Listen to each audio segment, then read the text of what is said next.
Hoy tenemos la charla Riesgo sísmico en edificaciones, puentes y líneas vitales, de la evaluación a la mitigación. Y para esta charla tenemos a un gran invitado, al ingeniero Alejandro Calderón Carpio, quien tiene mucha experiencia en este tema que se va a tocar el día de hoy.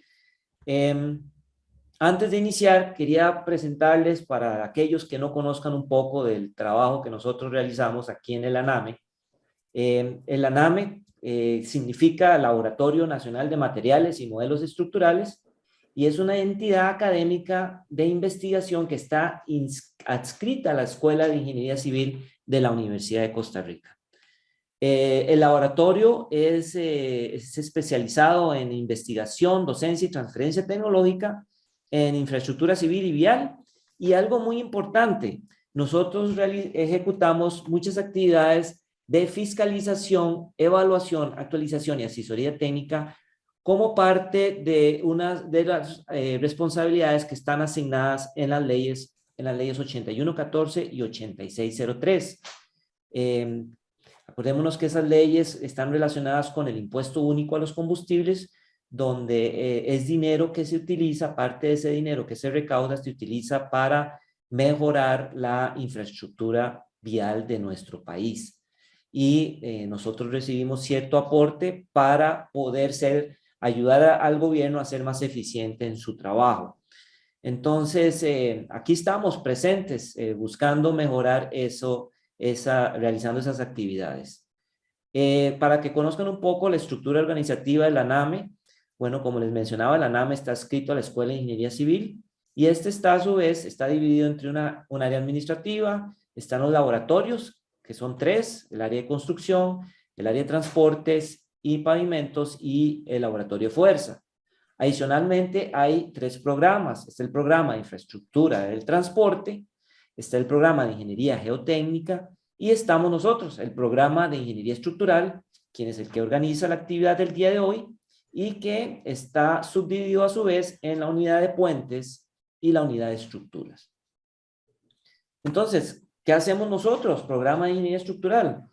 A través de sus unidades, pues tenemos que velar por las responsabilidades que le asigna la ley 8114 y su reglamento en materia de infraestructura de puentes. Entonces nos dan esa responsabilidad, la ANAME, el director, nos dice, nosotros nos encargamos del tema de los puentes.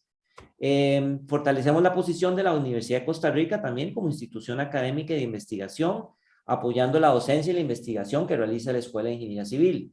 Y adicionalmente estamos día a día tratando de hacer al máximo esfuerzo por contribuir al desarrollo de la ingeniería estructural en Costa Rica, a través de capacitaciones e investigación. Hoy tenemos esta charla que está en línea con todos estos esfuerzos que estamos realizando. Si quieren conocer un poco más del trabajo que realiza el ANAME, así como el programa, bueno, y nuestro programa, así como otros programas dentro del ANAME, los mismos laboratorios, aquí tenemos la página donde pueden encontrar información al respecto. Ya introduciendo la charla del día de hoy, riesgo sísmico en edificaciones, puentes y líneas vitales, de la evaluación a la mitigación. Y el objetivo es presentar el manejo del riesgo desde un punto de vista técnico y práctico. Objetivos específicos: introducir el concepto de riesgo de desastres, presentar el concepto de riesgo sísmico, desarrollar a nivel general la metodología probabilística para el análisis del riesgo sísmico en edificaciones, puentes y líneas vitales, y finalmente mostrar el manejo, la mitigación del riesgo sísmico de estructuras en la práctica. Para esta charla tenemos a un invitado muy especial, el costarricense, con mucho orgullo, ingeniero Alejandro Calderón Carpio, quien hoy en día trabaja fuera del país en este tema del análisis del manejo del riesgo, y es una persona que se ha especializado en esta área. Cuenta con un doctorado y una maestría relacionado con este tema por eventos extremos del Instituto Universitario de Educación Superior de la Universidad de Pavía en Italia, y es graduado del programa de Ingeniería Civil de la Universidad Fidelitas de Costa Rica. Y como experiencia profesional, Ha sido ingeniero estructural durante varios años en el sector privado aquí en Costa Rica, en diseño y construcción de estructuras civiles e industriales, y adicionalmente ha desarrollado a través de mucho del trabajo que realizó durante su maestría y doctorado, ha desarrollado muchos modelos de exposición de alta resolución para los sectores residencial, comercial e industrial en Centroamérica y el Caribe, además de Medio Oriente. Actualmente es ingeniero de riesgo sísmico de la Fundación Global Earthquake Model, ubicada en la Universidad de Pavía, en Italia, y actualmente también desarrolla aplicaciones para considerar fenómenos dinámicos e incertidumbre en los modelos de exposición a la amenaza sísmica utilizando inteligencia artificial y regresión estadística. Con eso, bueno, no hay mucho que decir. Tenemos un expositor de gran experiencia y nos alegra mucho tener a un costarricense dejando su huella en otras partes del mundo. Ya casi le paso la palabra a Alejandro con relación a la dinámica que vamos a seguir de aquí en adelante. Tenemos una actividad de 2 horas.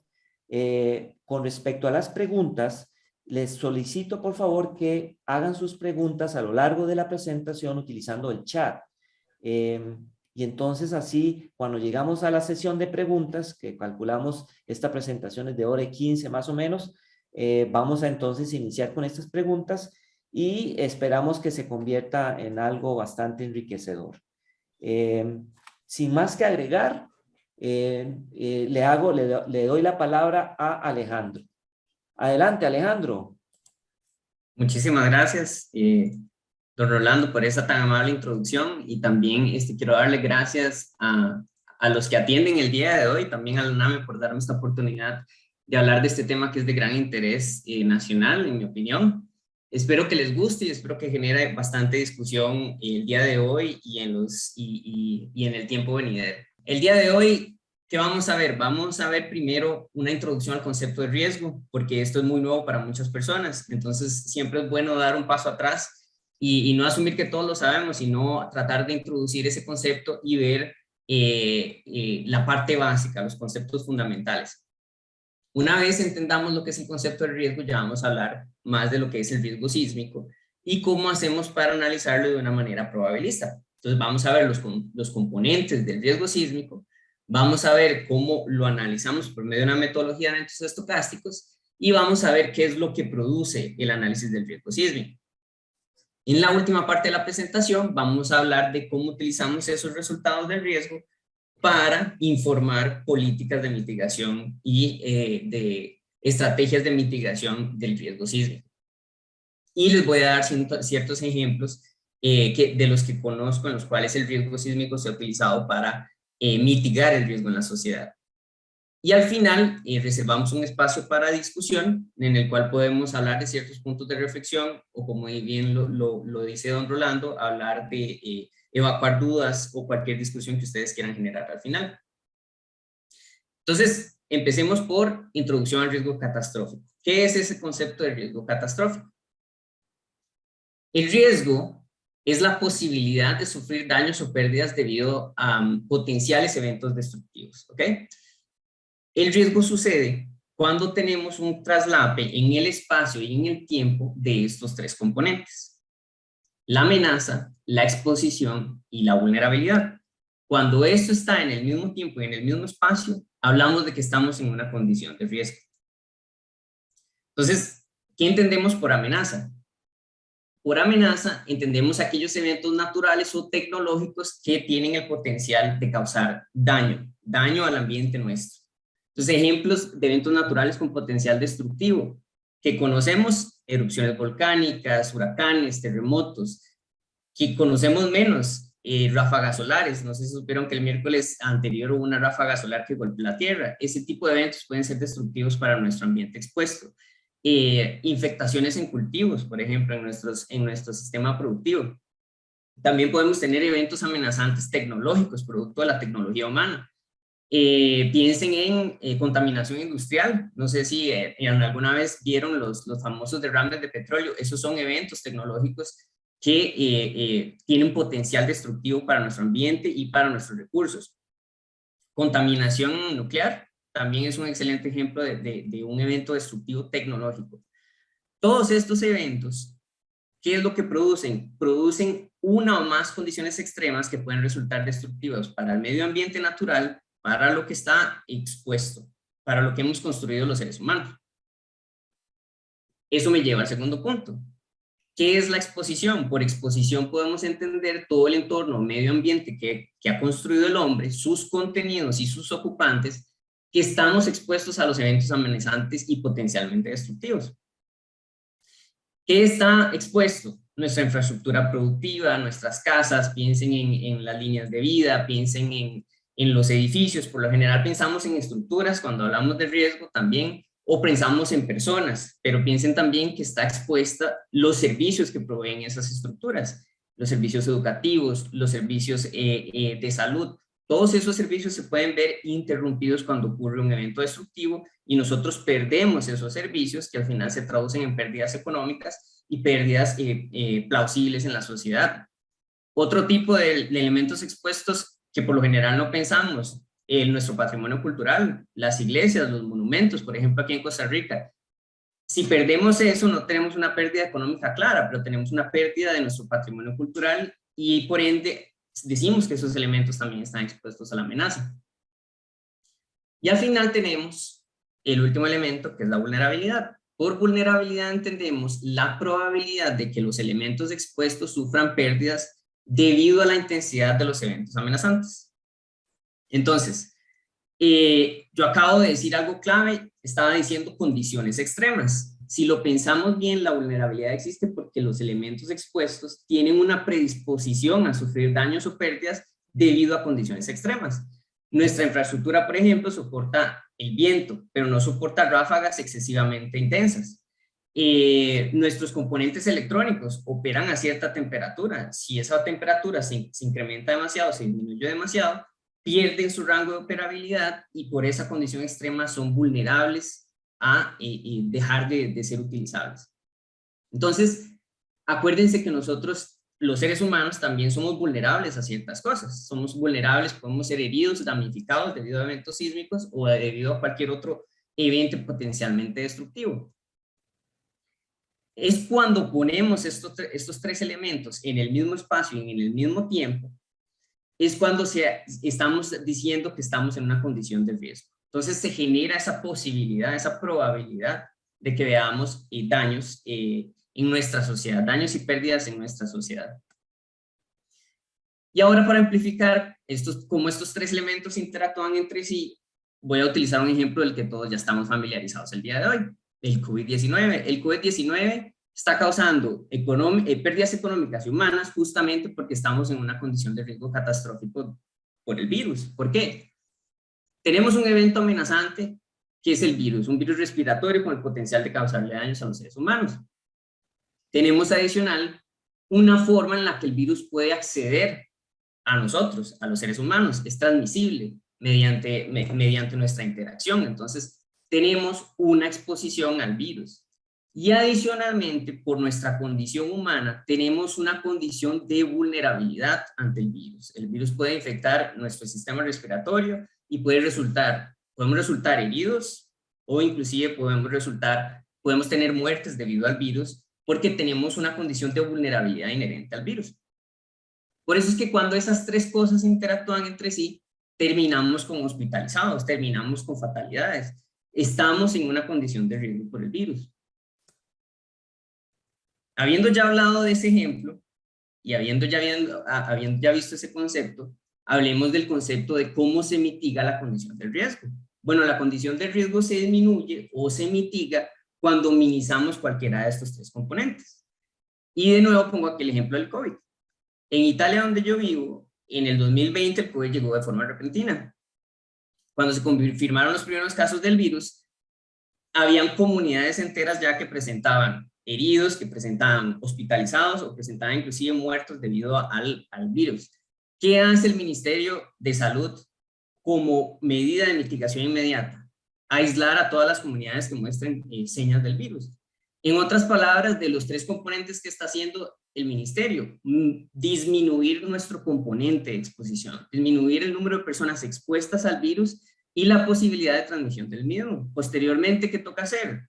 Si no funciona, ya restringir el movimiento masivo de personas, restringir el transporte público, etcétera, etcétera, de manera que logremos ver una disminución de nuestra exposición y una disminución por ende del riesgo, del número de hospitalizaciones que tenemos, del número de gentes, de personas que fallecieron debido al virus. Entonces, cada vez que ustedes escuchen hablar en las redes sociales, en las noticias, de si vale la pena cerrar bares, si la restricción sanitaria es efectiva, cada vez que ustedes escuchen hablar de eso, lo que estamos hablando es del componente de la exposición. De estos tres componentes estamos hablando de mitigar nuestra exposición al riesgo.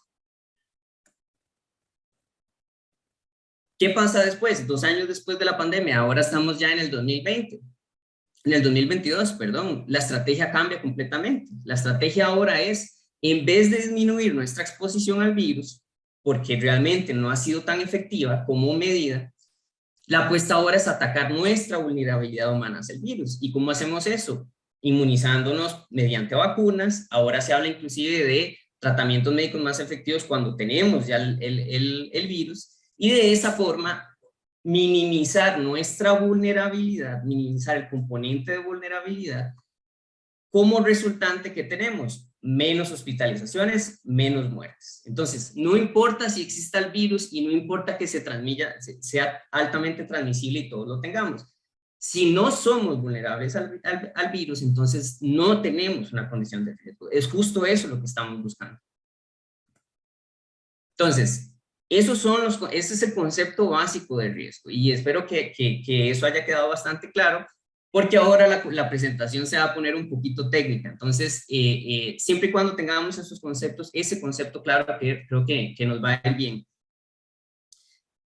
¿Qué es el riesgo sísmico? Entonces, el riesgo sísmico es la posibilidad de sufrir daños o pérdidas debido a un evento sísmico. Entonces, el día de hoy nos vamos a enfocar en cómo se evalúa el riesgo sísmico, en otras palabras, cómo calculamos de forma racional, cómo le ponemos un número al número de damnificados, al número de heridos, al número de estructuras dañadas o colapsadas, al número de millones de dólares que perdemos debido a eventos sísmicos, ¿ok? Y debido a eventos sísmicos futuros. Estamos expuestos a sismicidad, entonces debido a eventos sísmicos futuros. Y nuestro interés el día de hoy específicamente son las edificaciones, los puentes y las líneas de vida. Acuérdense que expuestos están los servicios, está nuestro patrimonio cultural, etcétera, pero el día de hoy nos interesa más que todo las estructuras civiles. Entonces vamos a empezar hablando de ese fenómeno potencialmente destructivo, ese componente de la amenaza que cuando hablamos de riesgo sísmico son los terremotos. Entonces, un evento sísmico ocasiona una agitación extrema del terreno. Habíamos hablado de que los fenómenos destructivos generan condiciones extremas. Cuando ocurre un sismo es la agitación extrema del terreno porque se libera energía de forma repentina que se ha acumulado entre dos bloques en la corteza terrestre que están moviéndose independientemente el uno del otro. Y ahí vemos la animación. El fenómeno sísmico. ¿Cuál es el tema? El fenómeno sísmico tiene la particularidad de que aunque conocemos bien zonas de gran sismicidad, fuentes sísmicas, no sabemos, no tenemos con certeza cuándo va a ocurrir, dónde va a ocurrir, ni qué magnitud va a tener el próximo evento sísmico o los próximos eventos sísmicos. Entonces, esa es una particularidad con la cual tenemos que lidiar cuando hacemos el análisis del riesgo sísmico. Entonces, para evaluar el riesgo sísmico, para ponerle un número a las estructuras dañadas, al número de damnificados, a los muertos que pueden ocurrir debido a eventos sísmicos futuros, tenemos que resolver estos dos problemas de forma racional. El primero es cómo consideramos esa naturaleza aleatoria del fenómeno sísmico en una evaluación del riesgo. Y la segunda es cómo estimamos la intensidad de un evento sísmico hipotético. ¿Ok? Entonces, suponiendo que sé qué magnitud va a tener el próximo evento sísmico, ¿cómo transformo esa magnitud en una intensidad y esa intensidad cómo la transformo en daño o pérdidas? ¿Okay? Esos son los problemas que tenemos que resolver cuando estamos estudiando la amenaza. Entonces, empecemos con el primero, que es esa naturaleza aleatoria, caprichosa del evento sísmico. ¿Cómo la consideramos dentro de un análisis? La respuesta corta es mediante la creación de un modelo de fuentes. Entonces, a veces llamamos los modelos de fuentes como modelos de fuentes sismogénicas o modelo de fuentes sísmicas. Un modelo de fuentes, ¿qué hace? Tiene que representar la sismicidad que ocurre en un punto específico de la Tierra, digamos, aquí estoy mostrando Colombia, digamos Costa Rica, y lo que hacemos en un modelo de fuentes es simplificar las estructuras y los procesos geológicos complejos que pasan en la corteza terrestre, de forma que nos podemos enfocar en lo que nos interesa, en la intensidad, en cómo impactan en el movimiento del terreno cuando ocurre un sismo. Entonces, el primer paso para construir un modelo de fuentes es identificar todas las fuentes de sismicidad que están en nuestra zona de interés, Colombia, Costa Rica, la Municipalidad de San José, etc. ¿Cómo hacemos eso? ¿Cómo identificamos las fuentes sísmicas? Número uno, lo que hacemos es mirando catálogos históricos e instrumentales de sismicidad. Aquí estamos viendo un catálogo de sismicidad histórica e instrumental para Turquía. Los catálogos nos ayudan a entender dónde han ocurrido sismos en el pasado y contienen información sobre estos eventos. Por lo general, la información que más necesitamos es qué magnitud tuvo, en qué fecha ocurrió y qué características tuvo la ruptura, si eso lo conocemos. Es evidente en este catálogo, o sea, aquí lo que estamos viendo es que es evidente que la sismicidad parece concentrarse en ciertas áreas. En estas zonas, probablemente hay procesos complejos de la estructura de la Tierra que están generando esa liberación de energía constante en esos lugares y por ende, este tipo de herramientas nos ayudan a identificar fuentes de sismicidad. De hecho, utilizamos estos catálogos para generar fuentes sísmicas, para simplificar fuentes sísmicas.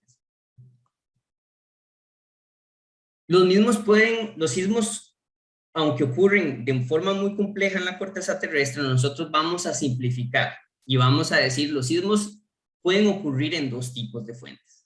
Los sismos pueden ocurrir en fuentes de tipo falla o en fuentes de sismicidad difusa, y ya voy a explicar por qué.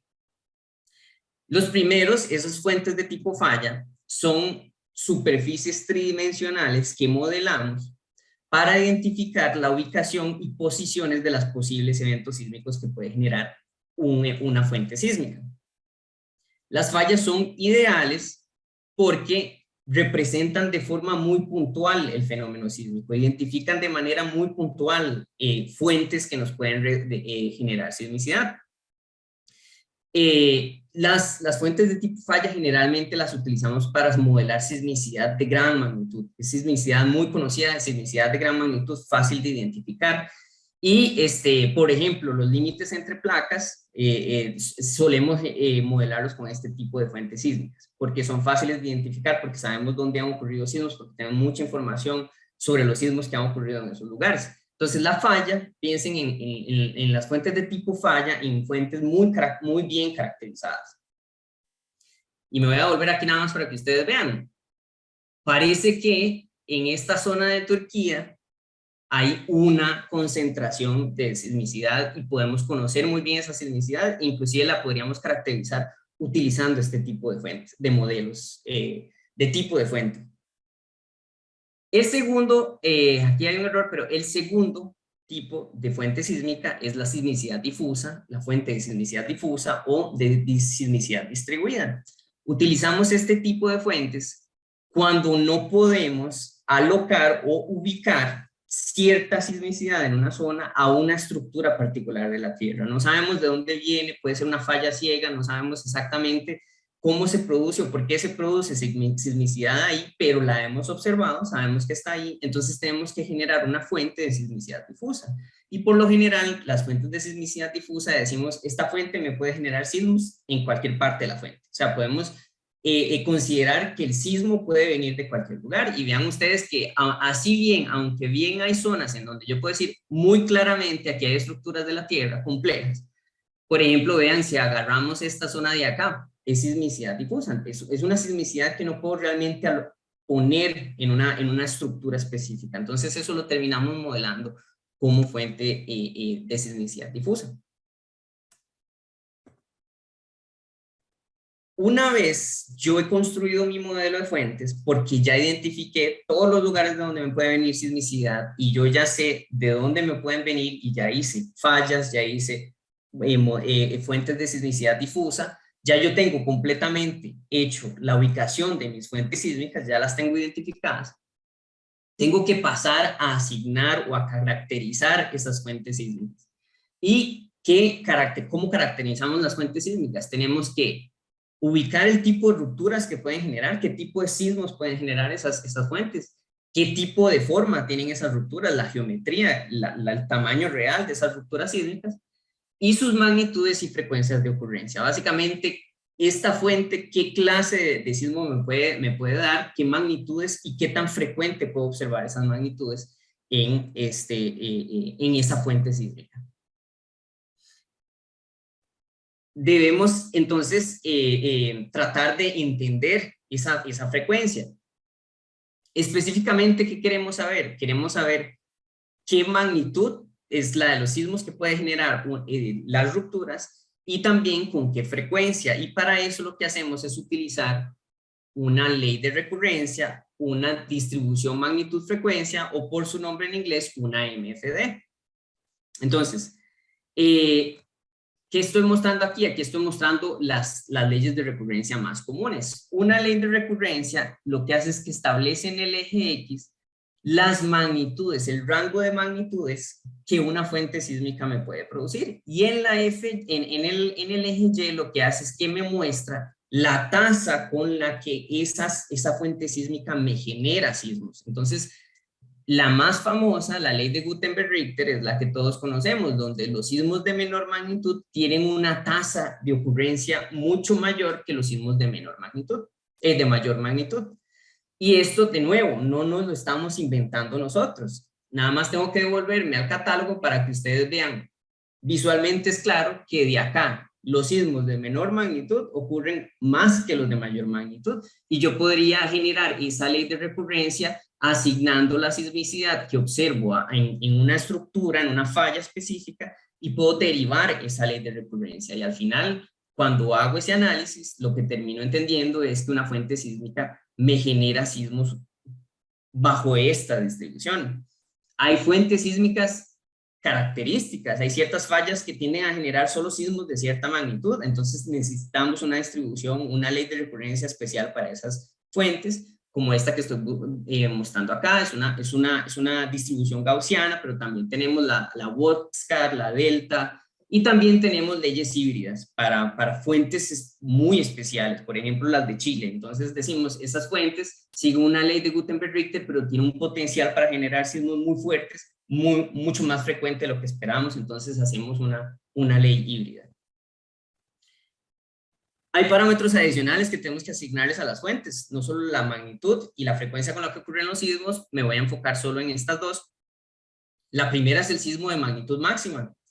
Es posible que el evento más grande que una fuente genere no lo hayamos observado en la historia, jamás. No está ni en el catálogo ni está en ningún lugar. Los catálogos a lo mucho tienen 1000 años o 2000 años de sismicidad. Entonces, ¿quién me asegura a mí como sismólogo que esa fuente no puede generar un sismo mucho más grande de lo que hemos observado? Entonces, lo que hacemos es generar una magnitud máxima, por lo general es un poco mayor al sismo más grande que ha producido esa ruptura que hemos observado de esa fuente, perdón, y de esa manera nos aseguramos de que estamos tomando en cuenta esa incertidumbre.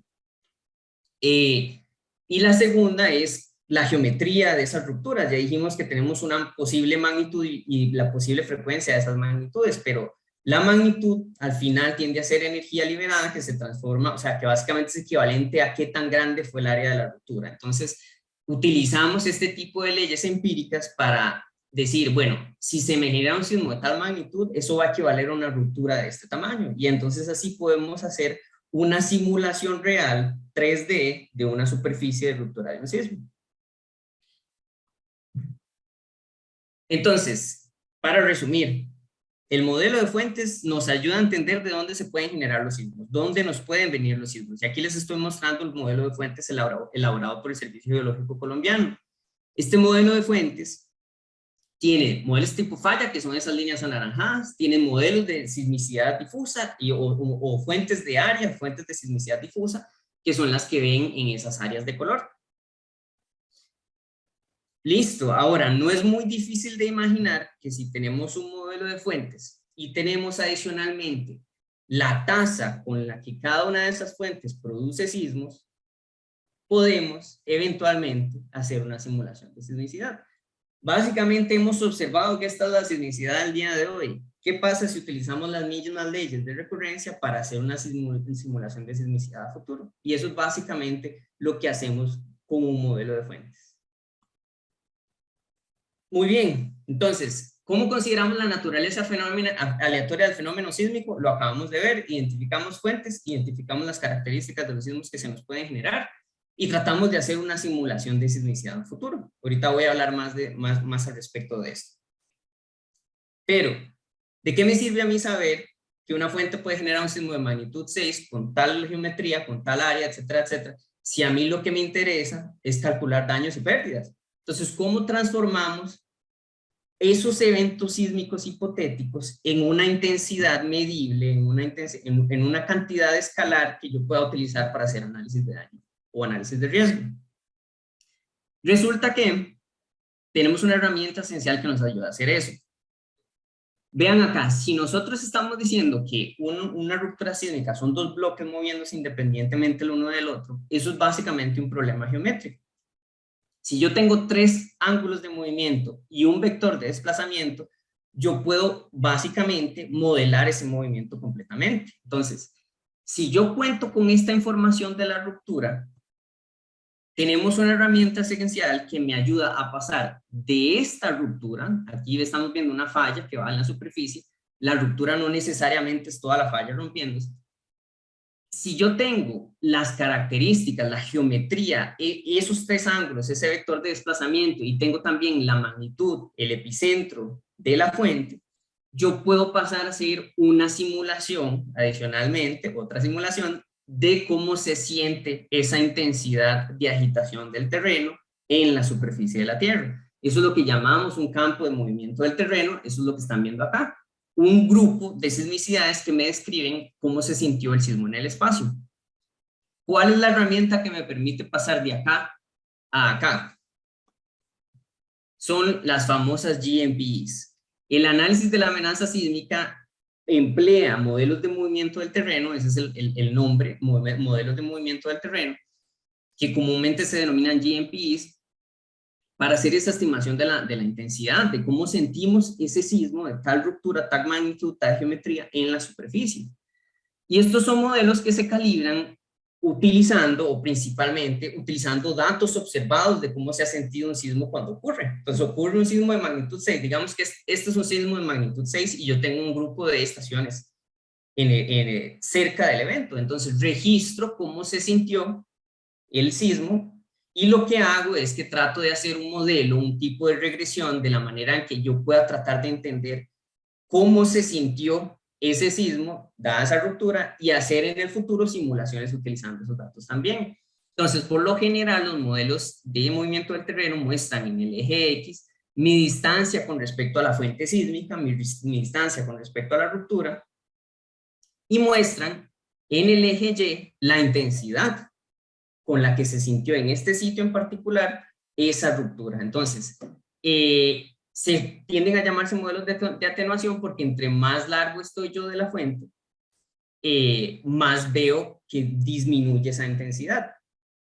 Esta es la forma típica o la forma típica o la ecuación matemática con la que vemos los modelos de movimiento del terreno. Básicamente, estamos buscando una intensidad escalar. Ahorita voy a hablar más de intensidades, pero estamos buscando un número escalar y ese número escalar, esa agitación del terreno, está en función de variables independientes. Estamos hablando de qué magnitud, de la distancia a la que estoy de la fuente, qué tipo de fuente es, fue un evento de una falla reversa, una falla normal, etcétera, etcétera. Las condiciones del suelo, si es una roca, se siente muy diferente si es un suelo blando.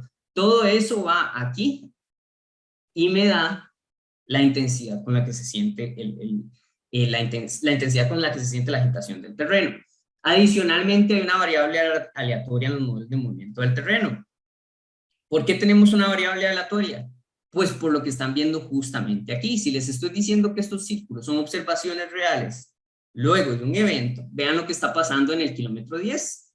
Aquí está la fuente. Al kilómetro 10 de la fuente resulta que una estación sintió 10%, 15% de la aceleración de la gravedad y otra fuente sintió casi un 70%. Es decir, el fenómeno es muy complejo, es demasiado complejo, no es tan fácil hacer esas estimaciones de intensidad y entonces tenemos que encontrar alguna manera de estimarlo o de tomar en cuenta esa incertidumbre en mi análisis de riesgo. Eso lo hacemos mediante la variable aleatoria. Entonces, la estimación de la intensidad siempre es la predicción media, la predicción mediana del modelo, más una variable aleatoria. Y hemos estado hablando mucho de intensidad, de intensidad, de intensidad. ¿Qué es la intensidad? Bueno, lo que queramos medir. Por lo general, ¿qué medidas de intensidad utilizamos cuando hacemos análisis de riesgo? En la ingeniería nos encanta hablar del PGA, la aceleración pico del terreno, es decir, viene el sismo y agarro la aceleración pica registrada por una partícula del terreno. Esta es muy, muy útil en estructuras rígidas, eso sí lo sabemos bien. Pero también sabemos que las estructuras tienden a, su daño se correlaciona más a la aceleración de sus propias masas, de la estructura en sí. Por eso nos interesa mucho la aceleración espectral, que es la aceleración que experimenta una estructura que tiene cierto periodo de vibración. Cuando hablamos de puentes, nos interesa ¿qué? La aceleración espectral, cierto, pero también nos interesa mucho el desplazamiento pico del terreno. Dependiendo de la condición de los apoyos del puente, eso puede generar una condición de riesgo muy grande. Cuando hablamos de tuberías, nos interesa mucho el PGD, el desplazamiento del terreno, pues la tubería sufre daño según el desplazamiento del terreno. Y hay ciertas tuberías, ciertos componentes de las tuberías de agua, las válvulas, por ejemplo, etcétera, etcétera, que son también sensibles a la velocidad del terreno, al PGV, al PGV. Y entonces vean que cuando hablamos de intensidad, estamos hablando de esa medida escalar, lo que yo voy a al final utilizar, y ahora sí estamos hablando de estructuras. Ahora estamos hablando de que yo voy a utilizar esto para calcular daño, pérdidas económicas, etcétera, etcétera. Entonces, para finalizar el tema de amenaza, dijimos que gracias al modelo de fuentes, yo podía generar una simulación de sismicidad futura, ¿cierto? Bueno, pues gracias a los modelos de movimiento del terreno, yo puedo generar, además de esa simulación de sismicidad futura, simulación de cómo se va a sentir esa sismicidad futura en el terreno, en la superficie. Y aquí es donde está la clave, porque ¿qué tenemos en la superficie? Elementos expuestos. Entonces ahora me voy a pasar a hablar de lo que son elementos expuestos. Lo importante es que en esta parte ya resolvimos la particularidad de la amenaza sísmica. Ahora veamos cuáles son las particularidades de la exposición cuando hablamos de riesgo sísmico. Habíamos definido como exposición el medio ambiente que construyó el hombre y sus ocupantes, sus servicios, los servicios que provee y todo eso que está expuesto a los eventos potencialmente destructivos. Entonces, enfoquémonos en estructuras civiles, enfoquémonos en edificaciones, enfoquémonos en puentes y en líneas vitales. La pregunta clave, la particularidad aquí es ¿cómo dimensionamos lo que está en riesgo? ¿Cómo sabemos qué es lo que está en riesgo? ¿Cómo sabemos qué es lo que está en la superficie?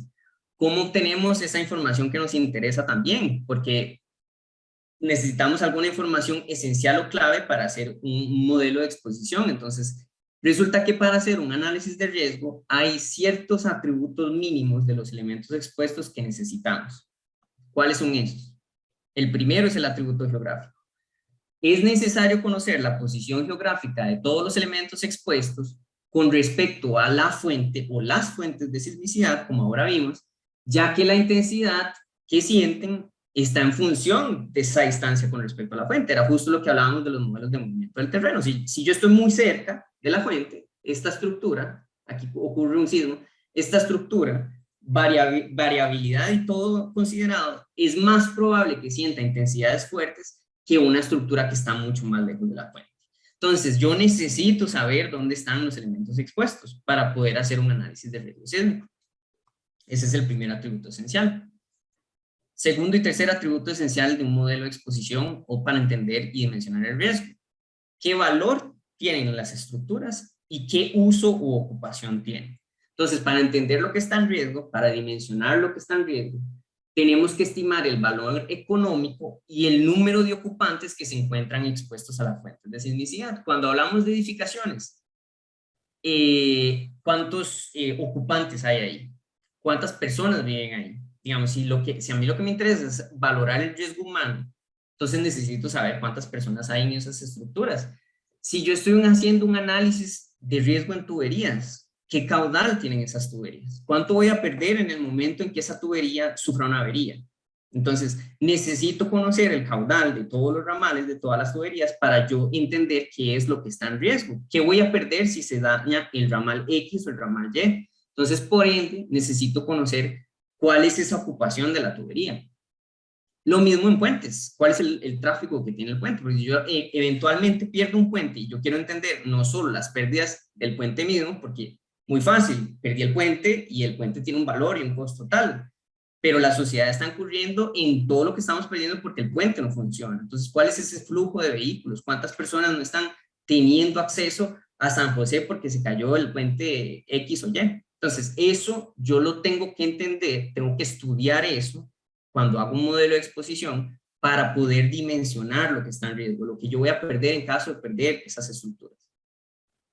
Y obviamente todo eso se transforma en pérdidas económicas. Inclusive la vida humana tiene un valor estadístico económico. Entonces, pérdidas humanas, pérdidas de agua potable, pérdidas en los servicios educativos, pérdidas, todo eso tiene un valor económico. Ahora en las elecciones estamos hablando mucho a las personas a hablar de lo que la pandemia ha generado en los estudiantes de escuela pública, todas las dificultades que han tenido, todo eso se traduce al final en pérdidas económicas para nosotros, que los chicos no hayan podido ir a la escuela o que su servicio educativo se haya interrumpido, termina siendo, todo al final lo podemos transformar en un valor económico también. Último atributo esencial para modelar exposición, los atributos o las características físicas o estructurales de los elementos expuestos. Entonces, es necesario identificar las características físicas de los elementos construidos porque yo necesito clasificarlos por su vulnerabilidad y su fragilidad sísmica. Ahorita voy a hablar de la vulnerabilidad y la fragilidad sísmica, pero ¿por qué es necesario? Les doy el ejemplo aquí en estos dos elementos. Si una persona viene, está haciendo un estudio de exposición y pasa por estas dos estructuras y clasifica ambas como estructuras de mampostería de 2 pisos y eso es todo, no tenemos suficiente información para diferenciar el comportamiento de estas dos estructuras.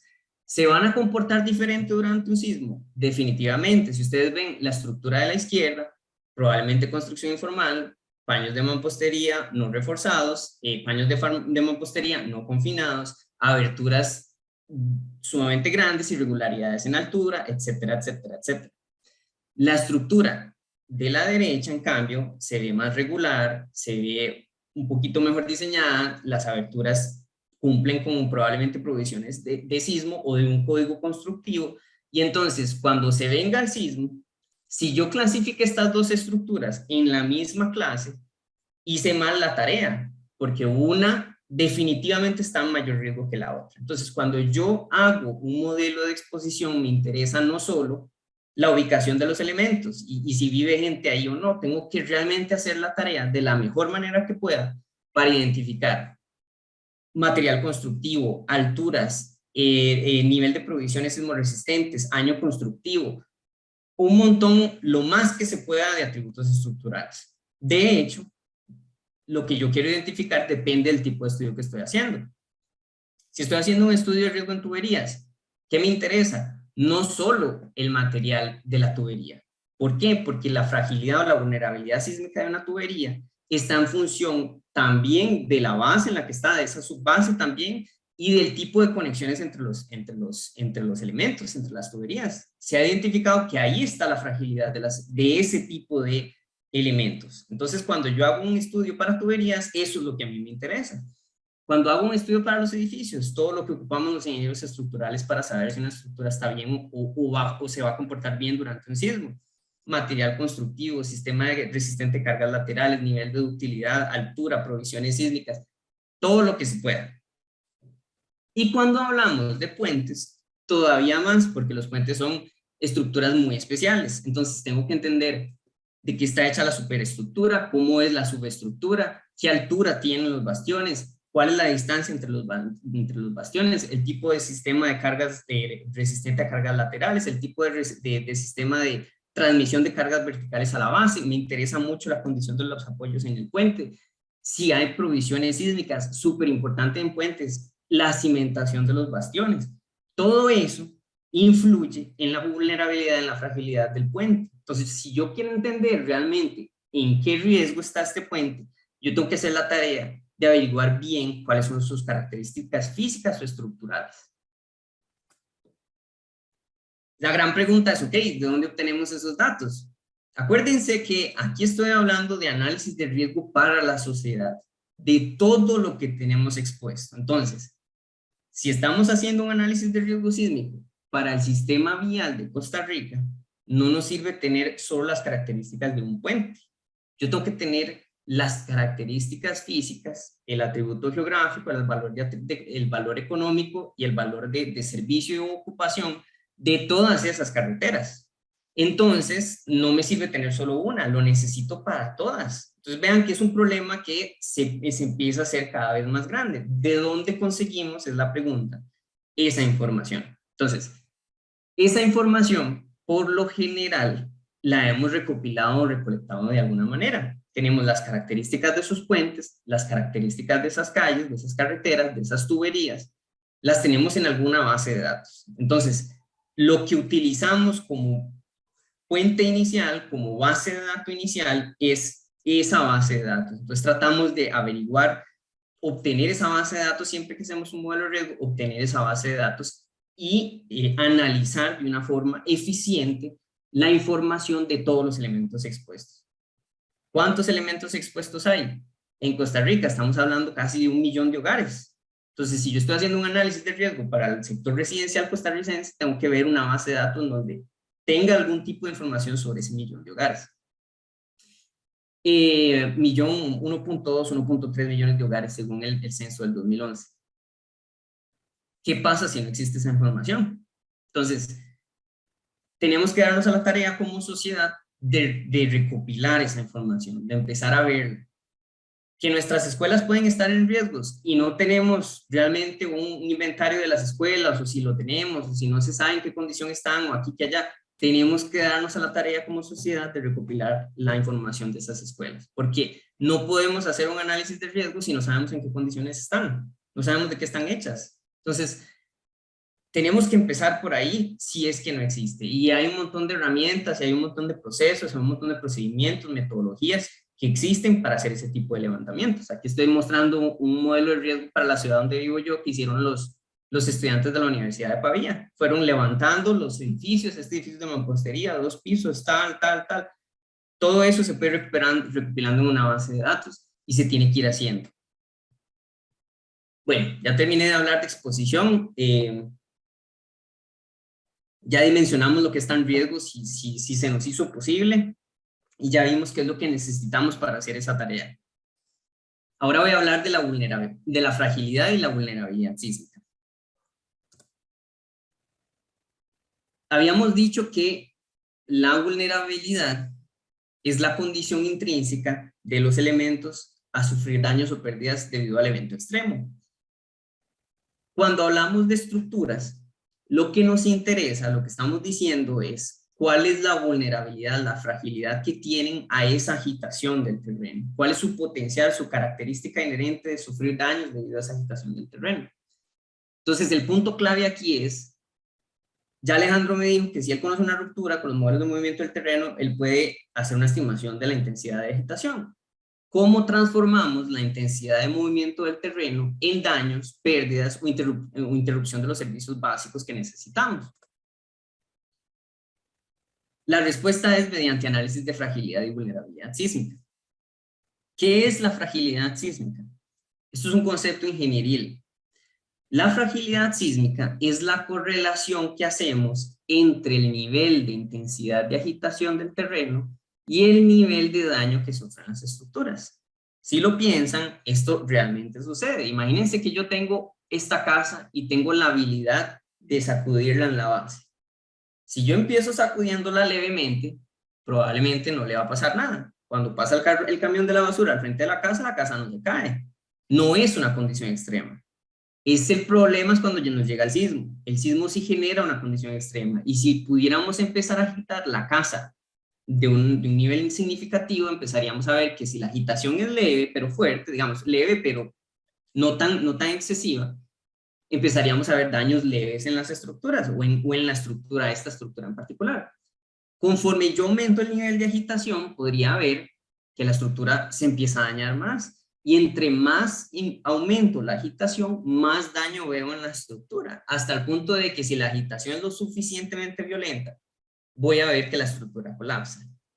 Esa correlación que observamos es lo que nosotros al final llamamos fragilidad. Es cómo yo conecto esa intensidad en la base con daño en la estructura.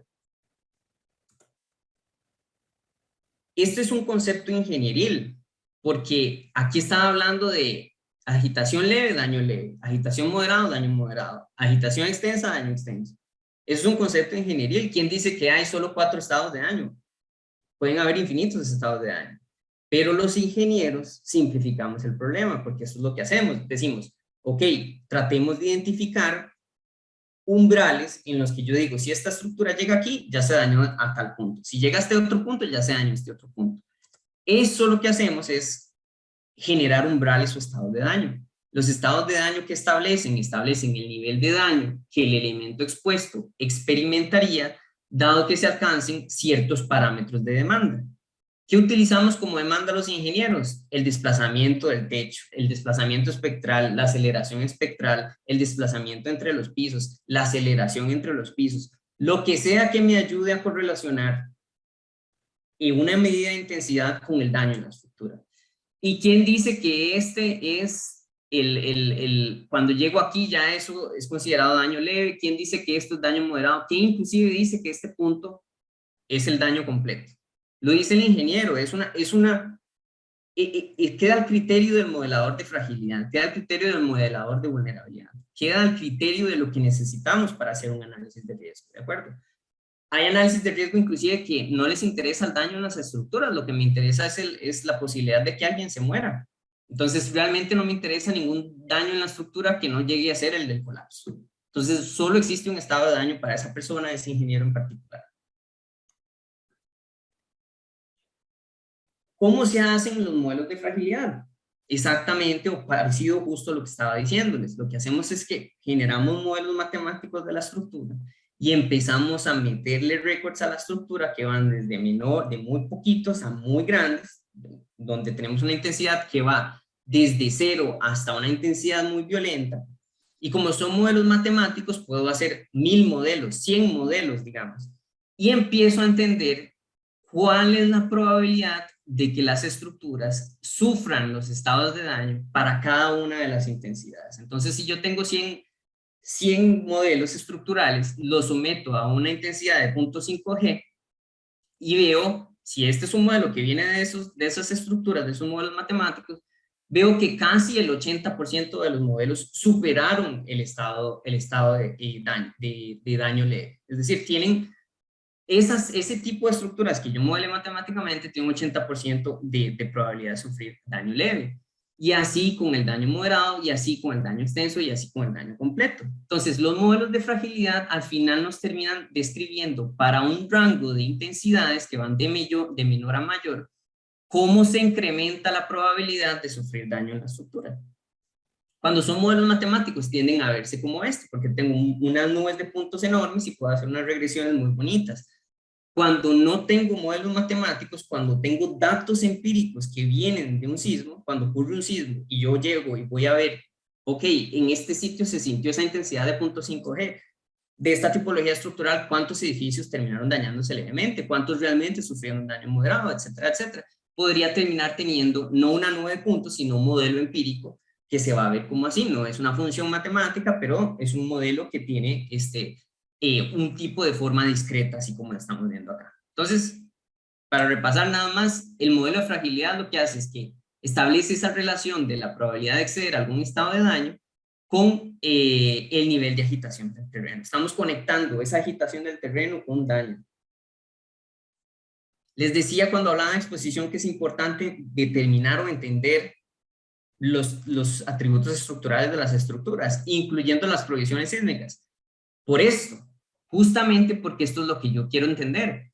Un elemento sin normativa constructiva va a tener siempre, bajo la misma intensidad, una probabilidad mayor de sufrir daño, porque no está listo, no está preparado, no se diseñó, estas varillas no están bien puestas, no hay acero, la mampostería no está bien confinada. Esa estructura tiene una condición inherente a sufrir daño mayor que una estructura que sí tiene normativa sísmica, que sí tiene diseños. Entonces aquí estamos viendo dos modelos de JASUS, propuestos por el JASUS, para estructuras sin nivel sísmico y para estructuras con provisiones sísmicas.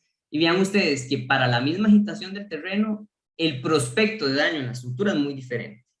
Y esto se va a traducir en menores pérdidas o mayores pérdidas, dependiendo del nivel de producción de las estructuras. Vamos a ver, eso va a influenciar el riesgo. Y por eso es que cuando hago el modelo de exposición, tengo que ponerle mucha atención a estas cosas. Hablamos de daño y daño, ¿verdad? Hemos estado hablando de daño. Pues obviamente el daño se repara, el daño tiene un valor económico, y si yo tengo un modelo de consecuencias, básicamente un modelo que me correlaciona el daño con las pérdidas económicas, ya yo puedo calcular pérdidas económicas. Los modelos de consecuencia o de daño a pérdida establecen una relación entre el estado de daño de la estructura, sea leve, moderado, etcétera, con el porcentaje del valor o de los ocupantes que son afectados debido a que se alcance ese nivel de daño. Entonces digamos que ya yo sé que una estructura alcanzó, he determinado que una estructura alcanzó el daño de leve, el daño, o digamos el daño extenso en este caso. Pues según este modelo de consecuencias, reparar ese daño extenso cuesta 50% del valor económico de la estructura. Entonces ya yo puedo transformar ese daño en pérdidas económicas. Y eso es básicamente lo que hacemos con este tipo de modelos. Este tipo de modelos nos ayudan a transformar en valor económico las pérdidas o daños en las estructuras. ¿Cómo funciona con los ocupantes? Con los ocupantes, por lo general, nos interesa el estado del colapso de la estructura, y entonces el modelo de consecuencia nos dice cuántos ocupantes perdimos si colapsa esa estructura. Entonces, dependiendo del tipo de estructura, dependen los modelos de consecuencia. Si es una estructura de madera, los porcentajes de pérdida por ocupantes son mucho menores que en estructuras de mampostería. ¿Por qué? Simple y sencillamente porque nuestra condición humana somos menos vulnerables a que nos caiga una tabla de madera encima, a que nos caiga un bloque de mampostería encima. Entonces esta condición de vulnerabilidad la vemos en los modelos de fragilidad, en los modelos de consecuencia, y al final en lo que llamamos modelos de vulnerabilidad. El modelo de vulnerabilidad es la convolución entre el daño, lo que me cuesta reparar el daño, termina siendo un modelo de vulnerabilidad. El modelo de vulnerabilidad al final me muestra para ciertos rangos de intensidad, para todos los posibles rangos de intensidad incluso, cuál es el nivel de pérdida que voy a ver en el elemento expuesto, en ese elemento vulnerable. Entonces ya no estamos hablando de daño, ya estamos hablando de pérdida. Entonces si tenemos vulnerabilidad, entendemos cuál es la vulnerabilidad sísmica de las estructuras, entendemos su vulnerabilidad, su potencial de pérdida económica o humana. ¿De acuerdo? Entonces aquí en el eje X vamos a tener esos rangos de intensidades y en el eje Y vamos a tener esos porcentajes de pérdida.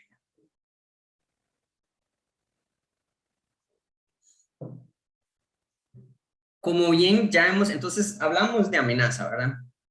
Hablamos de simulaciones de sismicidad, hablamos de que tenemos la capacidad de hacer simulaciones de cómo se siente la intensidad de agitación del terreno. Entonces realmente si tenemos un modelo de vulnerabilidad, podemos calcular el riesgo, porque si yo sé que se me pueden generar todo tipo de rupturas y esos todos tipos de rupturas van a terminar en números reales de intensidad, de PGA, de aceleración espectral, si yo tengo un modelo de vulnerabilidad, puedo calcular las pérdidas para cualquier tipo de ruptura. Por eso es que son también herramientas esenciales en el análisis del riesgo. Y básicamente, ya vimos exactamente cómo podemos estimar el riesgo. Vimos que el modelo de amenaza me permite hacer simulaciones de sismicidad. Tenemos un modelo de exposición, si hicimos esa tarea, tenemos un modelo de exposición en el cual hemos dimensionado todo lo que está en riesgo. Y tenemos también modelos de fragilidad y vulnerabilidad que nos permiten transformar intensidades en daños y pérdidas. Entonces, ¿qué es lo que vamos a ver ahora? Vamos a ver cómo estas tres componentes se juntan y vamos a ver cómo cómo atacamos de forma racional todo lo que acabamos de ver, de todo lo que acabo de hablar, para terminar con productos que son, ¿qué? Número de viviendas dañadas, número de puentes dañados, tuberías dañadas, personas damnificadas, muertos, pérdidas económicas. ¿Cuáles son los conceptos claves aquí? Queremos entender cuál es el impacto esperado en daños y pérdidas en una región, considerando todos los eventos futuros que pueden venir en esa región y que pueden causar intensidades extremas, destructivas, agitación del movimiento del terreno fuerte. ¿Cuáles sectores de nuestra sociedad están más afectados o serían más afectados por esa sismicidad futura, por esos fenómenos sísmicos? ¿Y cuáles son las razones? ¿Por qué es que tal sector productivo de Costa Rica es más vulnerable que otro al fenómeno sísmico? Y una pregunta clave: ¿disponemos de suficientes recursos económicos, físicos, humanos, para hacerle frente a ese tipo a esa sismicidad futura, a un evento catastrófico? ¿Cómo contestamos estas preguntas? Y aquí es donde me voy a poner muy técnico, pero espero que vaya quedando claro. Les voy a dar un ejemplo. Imaginemos que queremos investigar el riesgo en esta zona de estudio, en Colombia. Podemos producir una simulación de sismicidad gracias a que tenemos el modelo de fuentes. ¿Y qué vamos a hacer? Como cada fuente tiene su ley de recurrencia, sé qué tipo de fenómenos me pueden venir, a qué tipo de eventos me vienen y con qué tasa, con qué frecuencia. Vamos a generar una simulación de sismicidad y vamos a decir, quiero simular 10.000 años de sismicidad en Colombia. Estas son las rupturas. Aquí están viendo ustedes un catálogo real sintético, lo llamamos un catálogo de eventos estocásticos porque es una simulación de sismicidad a futuro. Y para cada una de estas rupturas, como vienen de un modelo de fuentes, yo conozco su ubicación, su fecha en el futuro, su geometría.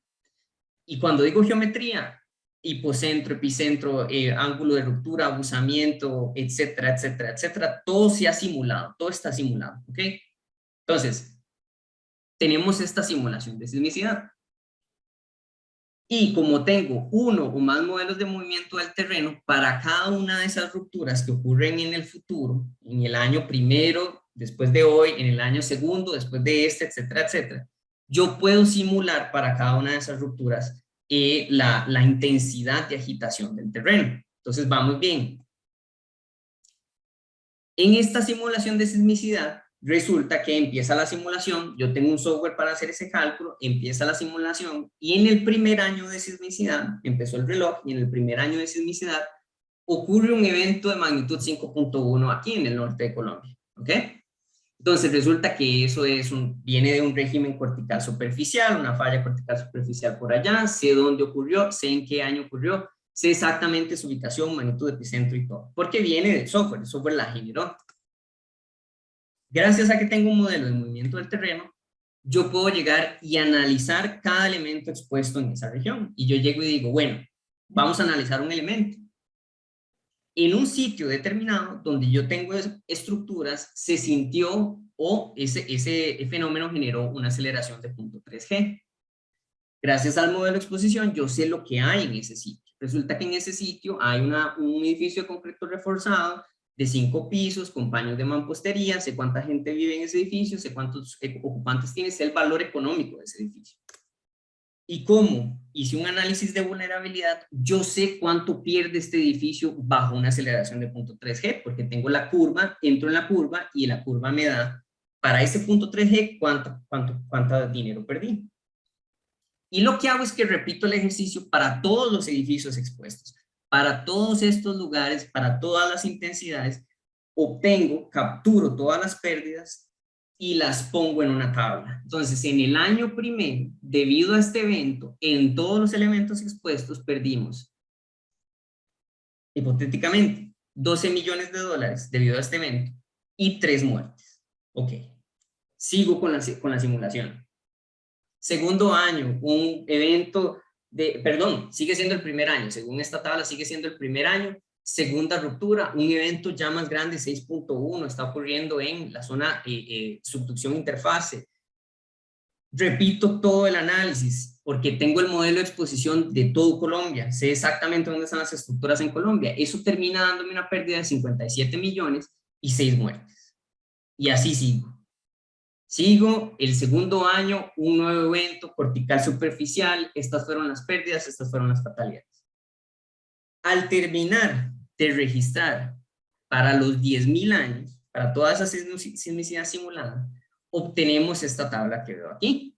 Esta es una tabla creada por un análisis probabilista de riesgo, un análisis por eventos estocásticos. Y esta tabla, que de hecho se llama tabla de pérdidas por evento, es uno de los instrumentos fundamentales del riesgo.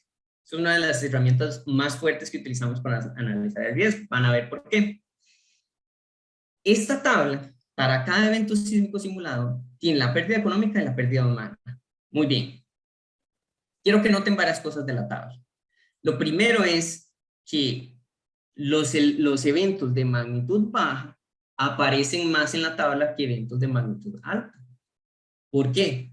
Porque aunque estamos, y vamos a ver, esto es una simulación de sismicidad, la simulación obedece lo que hemos observado en la realidad, obedece una ley de recurrencia en cada una de las fuentes sísmicas.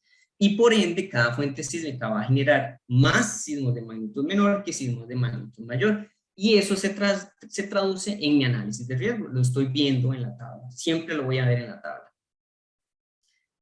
Veamos también que los eventos no están pasando en ningún orden particular.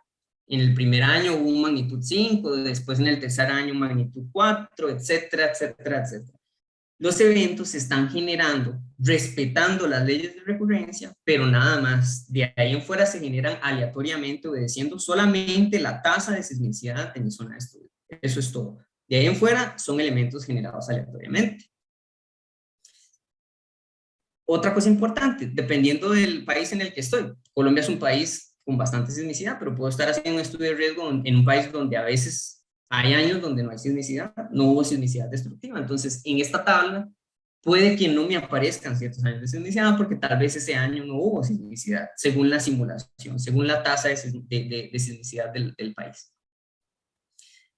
Y, por último, pero más importante, el sismo de mayor magnitud no es el sismo que produjo más pérdidas económicas en este análisis hipotético que les estoy mostrando. De hecho, el sismo que produjo las mayores pérdidas económicas fue un sismo de 6.9 en el régimen cortical superficial, muy cerca de una ciudad gran o altamente poblada, donde tenemos mucha exposición. ¿Qué es lo que quiero decir aquí?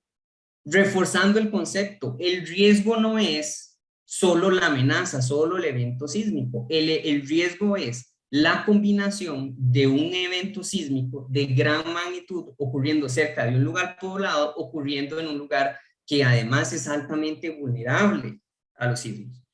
Ese va a ser el sismo de mayor pérdida en mi tabla de eventos, de mi tabla de pérdidas por eventos. Es decir, de esa simulación, aunque fue aleatoria, yo logro identificar cuáles son los eventos que más pueden ser preocupantes para nosotros. ¿Ok? Esa es la tabla de pérdidas por evento. Seguimos con algo inclusive todavía más interesante.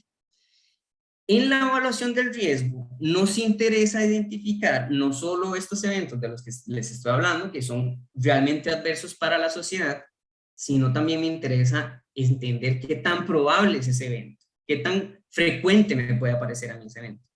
Entonces, en otras palabras, lo que queremos entender es la frecuencia de ese evento o el periodo de retorno de esa pérdida, de esa métrica de riesgo, de ese número de ocupantes perdidos o millones de dólares perdidos por ese evento. ¿Cómo hacemos eso? Síganme aquí, es bien sencillo. Si yo tomo la tabla y la ordeno de la mayor pérdida, del evento que genera la mayor pérdida al evento que genera la menor pérdida, llego a tener una tabla como esta, en donde mi evento más dañino, ese cortical superficial magnitud 6.9, está en el tope, y debajo de ese está el segundo evento más dañino, y debajo de ese el tercer evento más dañino, y así, así, así, así. Básicamente lo que estamos haciendo es ordenando las pérdidas por rango, ¿ok? La más la pérdida mayor es la que tiene el primer rango, el rango 1, la de segunda mayor pérdida es la que tiene la segunda, etcétera, etcétera. Y básicamente, ¿qué es lo que nos toca preguntarnos? ¿Cuántas veces observé yo esa pérdida en esos 10.000 años de sismicidad? En otras palabras, ¿cuál es la tasa anual de recurrencia de esa pérdida? Pues es el rango dividido entre el tiempo de investigación. Es una observación dividida entre 10.000. Entonces, mi evento sísmico más dañino tiene una tasa anual de recurrencia en este análisis de 10.000 años de 0.001, de 1 entre 10.000. El segundo evento más dañino lo observé 2 veces en el análisis. Lo observé por este evento y además se excedió porque hubo un evento más fuerte que ese. Entonces tengo 2 observaciones de esa pérdida, 2 excedencias de esa pérdida en mis 10.000 años. Entonces, la tasa anual de excedencia de esa pérdida es 0.002 o 2 entre 10.000. Y así sigo. Hasta que tengo la tasa anual de recurrencia de todas las pérdidas. Ahora, la tasa anual es un número muy pequeño, porque tomó un montón de tiempo observar las tasas en los eventos muy dañinos en mi análisis. Entonces, podemos hacernos la pregunta inversa. ¿Cuántos años de simulación de sismicidad yo necesité para observar esta pérdida al menos una vez? En la inversa de la tasa anual. Entonces, la primera pérdida me tomaron 10.000 años de sismicidad observar ese evento sumamente dañino de magnitud 6.9 ocurriendo en tal lugar, etcétera, etcétera. Y repito el análisis para todas las pérdidas, de forma que para cada una de las pérdidas en Colombia yo tengo el periodo de retorno. Entonces, vean que es sumamente útil para nosotros, porque veníamos de un análisis en donde no sabemos, los terremotos son caprichosos, no sabemos dónde nos va a ocurrir el primero, etcétera, etcétera. Hicimos todo un análisis racional y pasamos ya a tener una tabla en donde yo entiendo por cada métrica de riesgo, ocupantes perdidos, elementos, pérdidas económicas, entiendo su periodo de retorno, cada cuánto las puedo observar en la sociedad. Y así se nos genera otra herramienta sumamente importante en el análisis del riesgo, que es la máxima curva, es la curva de máxima pérdida probable. Así es como se llama en español. ¿Cómo obtengo yo la máxima curva, la curva de máxima pérdida probable? Como ya yo hice este ejercicio, es nada más graficar estas pérdidas contra el periodo de retorno. Entonces, en el eje X voy a tener el periodo de retorno y en el eje Y voy a tener todas las pérdidas. Entonces, la curva de máxima pérdida probable es una herramienta esencial de la evaluación del riesgo. ¿Por qué? Porque nos muestra de una forma ordenada, ya de una forma racional, cuál es la frecuencia, cuál es el periodo de retorno de las pérdidas en la sociedad, de las pérdidas en mis elementos expuestos. Muy diferente es de los periodos de retorno de un evento sísmico, ¿de acuerdo? Nosotros estamos muy familiarizados con los periodos de retorno de eventos sísmicos. Estos son periodos de retorno de pérdidas, de eventos que terminan causando daño en la sociedad. Entonces vean que hay una diferenciación ahí muy importante. Y ahorita voy a pasar a hablar de cómo utilizamos este tipo de resultados en beneficio de la sociedad. Les estaba diciendo, hay otro resultado del riesgo que también podemos utilizar. Les estaba diciendo que la tabla registra las pérdidas para todos los elementos y las agrega.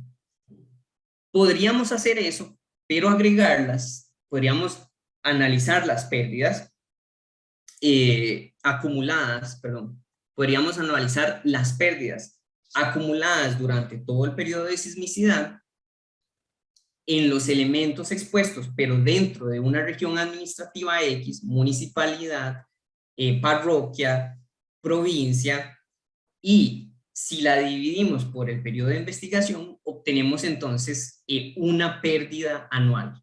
¿Ok? Esa pérdida anual es el riesgo promedio de esa división administrativa, es el riesgo promedio de la municipalidad, es el riesgo promedio de la provincia. ¿Y qué nos está diciendo? Es el riesgo de esta corte administrativo, de esta provincia, de este municipio, debido a toda la sismicidad futura. porque yo tomé todas las pérdidas en esa municipalidad que observé a lo largo de todo mi periodo de investigación y las anualicé. Entonces realmente me está diciendo, este mapa lo que me está diciendo, cuando reportamos ese nivel de pérdida por municipalidad, este mapa lo que me está indicando es cuál municipalidad pierde más dinero, aquí estamos viendo pérdidas económicas, pierde más dinero en el futuro, en esa simulación de sismicidad a futuro, porque como está anualizada, ya estamos viendo este índice de riesgo homogéneo.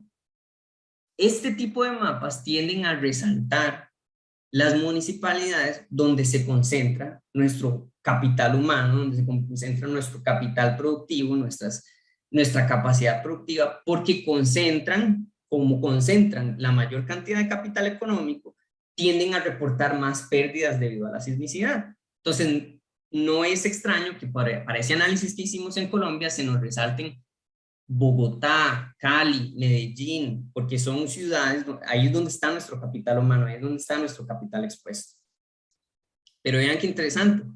¿Qué pasa si yo tomo las pérdidas promedio anuales de cada municipio y las divido por el valor económico expuesto de cada municipio?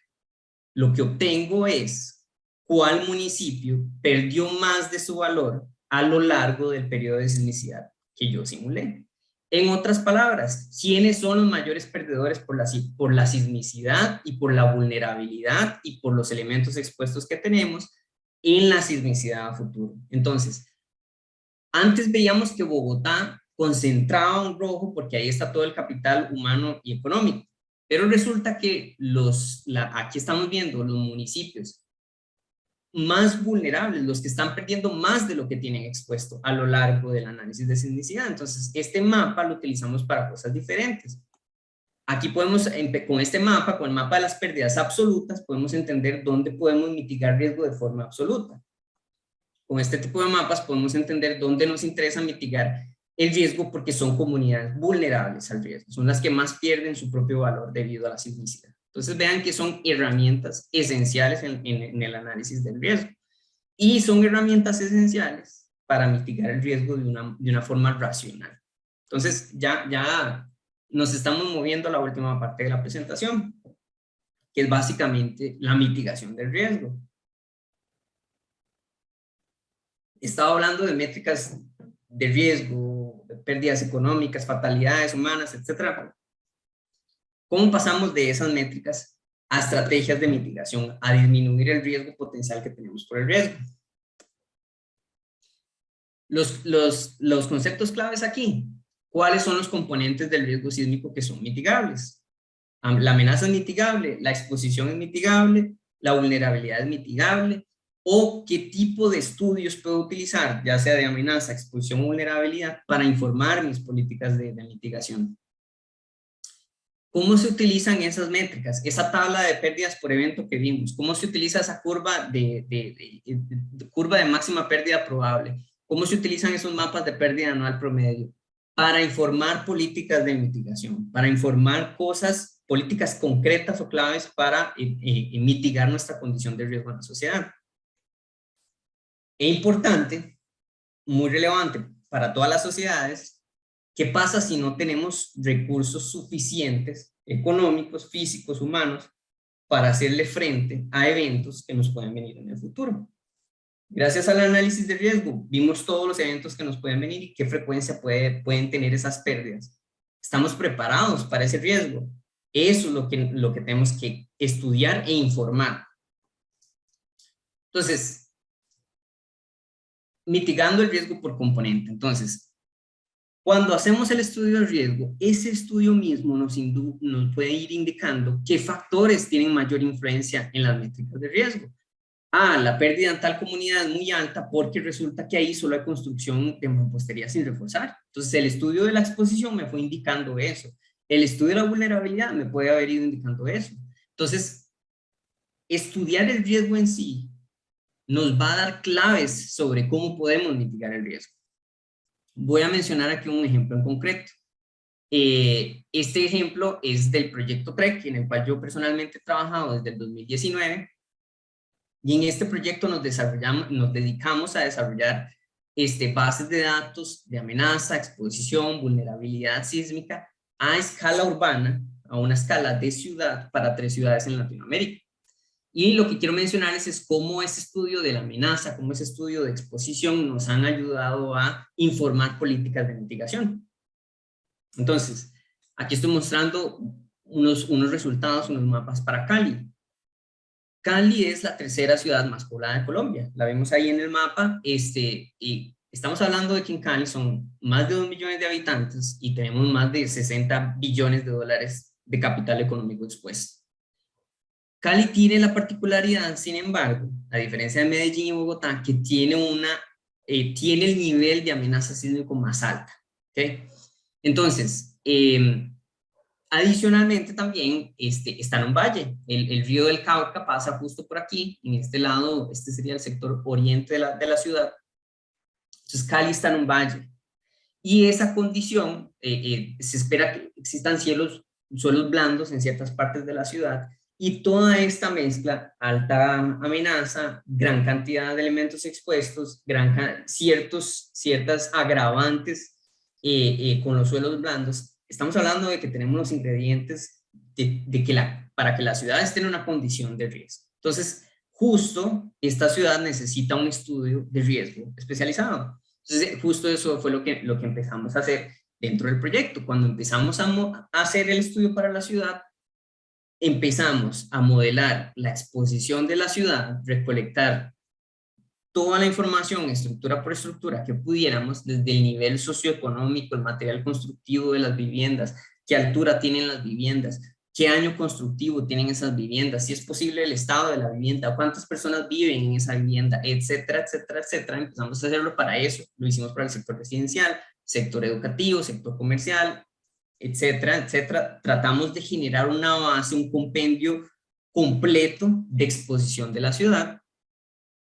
Y ¿qué empezamos a hacer? Análisis de riesgo. Empezamos a combinar esa información de exposición, esa información que nos ayuda a hacer una clasificación de vulnerabilidad de la ciudad, de cada estructura de la ciudad, y la empezamos a combinar con lo que sabemos de amenaza de la ciudad. Específicamente lo empezamos a combinar con la microzonificación sísmica de la ciudad. Y entonces, ¿qué logramos ver? ¿Cómo estamos utilizando esta información al día de hoy? Estamos viendo la Dirección de Gestión de Riesgo Metropolitana está utilizando esta información para informar nuevas políticas de planificación urbana, justificar sobre todo inversión en recolección de datos en zonas de suelos blandos, en zonas en donde el contenido frecuencial de los sismos que pueden llegar son agravantes debido al tipo de alturas que tenemos en esa zona de la ciudad. Y así informar políticas de planificación urbana para entender si es racional seguir construyendo de esta manera o si no es racional seguir construyendo de esta manera en esta zona de la ciudad o en esta otra zona de la ciudad. Es decir, hacer una mejor planificación urbana de la ciudad informada de bases de datos reales, de exposición, bases de datos de vulnerabilidad, funciones de amplificación para cada zona sísmica de la ciudad desarrolladas específicamente para entender cómo esa intensidad interactúa con la exposición de la ciudad, y así informar políticos de mitigación que ahora están siendo muy útiles para la Dirección Metropolitana de Gestión del Riesgo. Otro ejemplo notable de un estudio de riesgo que informa políticos de mitigación. En Italia hay un estudio excelente sobre amenaza y vulnerabilidad que terminó siendo política de mitigación del riesgo. En Italia, en el 2009, hubo un sismo muy grande, el famoso sismo del Áquila. Ese sismo terminó ocasionando daños bastante grandes en estructuras aparentemente muy vulnerables a la agitación sísmica, en mampostería no reforzada, etcétera, etcétera. Justo debido a ese sismo, el gobierno lanza el Plan Nacional de Prevención de Mitigación de Prevención Sísmica, se llama. Y el plan, ¿a qué se da la tarea? De refinar no solo los estudios existentes de amenaza sísmica, sino también de identificar y dimensionar mejor cuál es esa vulnerabilidad de las estructuras. Sabemos que la mampostería no reforzada es vulnerable. ¿Qué tan vulnerable es? ¿Qué tipo de mamposterías tenemos ahí? ¿Qué tipo de edificios esenciales que utilizamos en la sociedad están en esas tipologías? Resulta que hay hospitales en esas tipologías, hay escuelas en esas tipologías. Estudiar todo eso terminó al final en en una política clara de mitigación del riesgo. Entonces, ¿qué fue lo que hicieron? Básicamente, como les digo, refinar estudios de vulnerabilidad, entender muy bien la amenaza, perdón, estudios de amenaza, entender muy bien ese modelo de fuentes, ese modelo de amenazas, esas tasas de recurrencia, etcétera, etcétera, refinar ese estudio y combinarlo junto con lo que tengo expuesto por municipalidad. ¿Cuántas estructuras están en riesgo? ¿Qué tan vulnerables son esas estructuras? Mapear bien esas estructuras por municipalidad. ¿Y de qué me sirve eso? Básicamente, ¿qué fue lo que hicieron? Toman los fondos para mitigar condición de riesgo, un fondo generado justo para mitigar la condición de riesgo, y cómo hago para distribuir esos fondos de manera eficiente. Me voy a las municipalidades que tienen un índice de riesgo mayor, que tienen esa combinación de gran amenaza sísmica, de gran vulnerabilidad y de gran concentración de capital humano y productivo en ese tipo de estructuras. Y así pasamos del problema de tengo que mitigar la condición del riesgo, pero no sé cómo o no sabría exactamente por dónde empezar, a con un estudio de riesgo saber cómo localizar, cómo distribuir esos fondos de mitigación de la mejor manera posible, de una manera eficiente. Entonces, este es un excelente ejemplo también de cómo un análisis de riesgo termina informando y políticas de mitigación y termina siendo sumamente útil para la sociedad. Y otro ejemplo, porque hablé de las curvas, pero no hablé cómo se usan, y siempre me parece muy interesante. Es muy usual utilizar estas curvas para generar transferencia del riesgo, y les voy a explicar cómo funciona eso. Supónganse que yo soy el director metropolitano de gestión del riesgo de la gran área metropolitana de Costa Rica. Digamos que el Fondo Monetario Internacional, a mí, yo sé, como gestor de riesgo, que en caso de que ocurra un evento catastrófico en la GAM, que nos puede ocurrir, porque realmente nuestros estudios de amenaza nos lo dicen, yo tengo un acceso a un crédito en el Fondo Monetario Internacional de $1 billón para atacar la emergencia. Ok, yo sé, esto es información, eso es política pública que yo tengo en mi escritorio. Eso es un dato dado. Ok, $1 billón para atender la emergencia. Si yo cuento con un estudio de riesgo para la infraestructura de la GAM, yo vengo a mi curva de máxima pérdida probable y digo, para cuántos eventos y para qué frecuencia de eventos estoy preparado con ese capital. Entonces, la curva me está diciendo a mí, usted como gestor del riesgo está preparado, tiene una capacidad de respuesta para eventos muy frecuentes con un periodo de retorno de 1 año, hasta eventos que tienen un periodo de retorno de los 50 años. Entonces, vean que a mí la curva me ayuda a identificar qué tan preparado estoy dados los insumos que tengo de respuesta. Imagínense que en el eje Y no tengo la pérdida de millones de dólares. Imagínense que en el eje Y tengo la pérdida en vidas humanas. En vez de tener millones de dólares, ahí tengo vidas humanas. Supónganse que yo sé que los hospitales de la GAM tienen 1000 camas de emergencia para atender heridos dado un evento catastrófico. Entro a la curva y veo para qué eventos estoy completamente preparado. Esos hospitales están preparados para atender esa emergencia. Muy bien, entonces la curva me ayuda a entender para qué estoy preparado. La pregunta clave es, ¿y si no estoy preparado para eventos que son posibles de observar dentro de nuestra vida, de nuestra administración, mi administración como gestor del riesgo? En Europa, por ejemplo, existe legislación que dice la sociedad tiene que estar preparada para eventos de hasta un periodo de retorno de 200 años, digamos. Entonces, lo que podemos ver aquí, gracias a la curva, es entender si yo estoy preparado hasta este tipo de eventos, pero hay otros eventos que son muy posibles dentro de mi gestión, es lo que llamamos, es riesgo no admisible, no está bien que yo no esté preparado para estos eventos. Entonces yo podría llegar y decir, si yo tengo plata hasta aquí para atender una emergencia, entonces necesito transferir ese riesgo para el que no estoy preparado a alguien más. Necesito generar fondos de atención a emergencia catastrófica, en donde gente ponga plata, algún tipo de fondo de respuesta extraordinario, o inclusive mejor, llamar a una aseguradora, yo como gestor de la GAM le digo, yo tengo este riesgo, es un riesgo, tengo un gap, tengo un hueco de riesgo que no es aceptable para mí, yo necesito asegurarme para eventos para los que no estoy preparado. Y entonces, le transfiero este riesgo a la aseguradora y en caso de que llegue a ocurrir un evento catastrófico, un evento con un periodo de retorno de 200 años, no tengo el dinero, no me alcanzan el billón de dólares para atender la emergencia, pero dada la prima de seguros, dada el contrato de seguros, yo al día siguiente tengo la plata para atender esa emergencia, la plata extraordinaria que necesito para atender esa emergencia.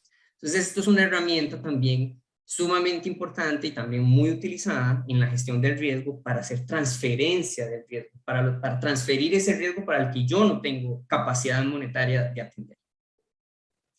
Y ya termino, ya estoy terminando la presentación. Nada más quería mencionar dos cosas importantes en nuestra sociedad costarricense. Pueden ustedes estarse preguntando en este momento, ¿nosotros estamos mitigando el riesgo en Costa Rica? Definitivamente yo creo que sí. Nosotros tenemos excelentes códigos constructivos que básicamente lo que nos están ayudando es atacar nuestra condición de vulnerabilidad, disminuir nuestra condición de vulnerabilidad de manera que el riesgo no se nos dispare. Y también estamos con eso asegurándonos de que tenemos que tener mucho cuidado de que nuestra construcción en el gran área metropolitana en Costa Rica no se nos salga de las manos en términos de informalidad. No sé. La informalidad es una de las condiciones que más impulsan riesgo en las ciudades y tenemos que asegurarnos de que estemos haciendo una buena tarea fiscalizando construcciones. Y segundo y último comentario, tenemos que invertir en la ciencia, tenemos que invertir en la educación y en darle pelota a los trabajos que están tratando de traernos la ciencia del riesgo o estudiar la ciencia del riesgo en nuestro país. Y aquí menciono, hace poquito vimos una presentación excelente sobre el riesgo en el Cantón de San José por parte de investigadores de la Universidad de Costa Rica. Eso es justamente lo que necesitamos hacer, empezar a diseminar la necesidad, el mensaje de que tenemos necesidad de evaluar el riesgo. Y ese es el fin de la presentación. Espero no haberme excedido mucho. Le devuelvo la palabra a don Rolando para ver si hay preguntas y contestar preguntas. Muchísimas gracias por el tiempo. Alejandro, muchas gracias por su presentación. Estuvo muy interesante. Definitivamente algo que usted resaltó en esta hora y media que llevamos es que el riesgo es una combinación de tres factores: la amenaza, la exposición y la vulnerabilidad. No es solamente una de ellas. Y eso es algo que hay que tener claro. Exactamente.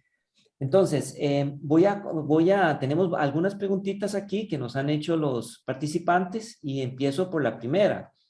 Tenemos una que dice que en análisis de riesgo que he visto en Costa Rica, al tener en cuenta el elemento humano, usualmente se cuantifican muertos, heridos graves y heridos leves, y eventualmente en casos animales, a veces mascotas y en general ganado. Nunca he visto cálculo de pérdida y daño humano en traducción económica. Obviamente la gente vale, diferente según la economía del país. ¿Puede dar ejemplos de esos costos base para diferentes países? Bueno, es una excelente pregunta. Yo hablé durante la presentación de el valor estadístico de la vida humana.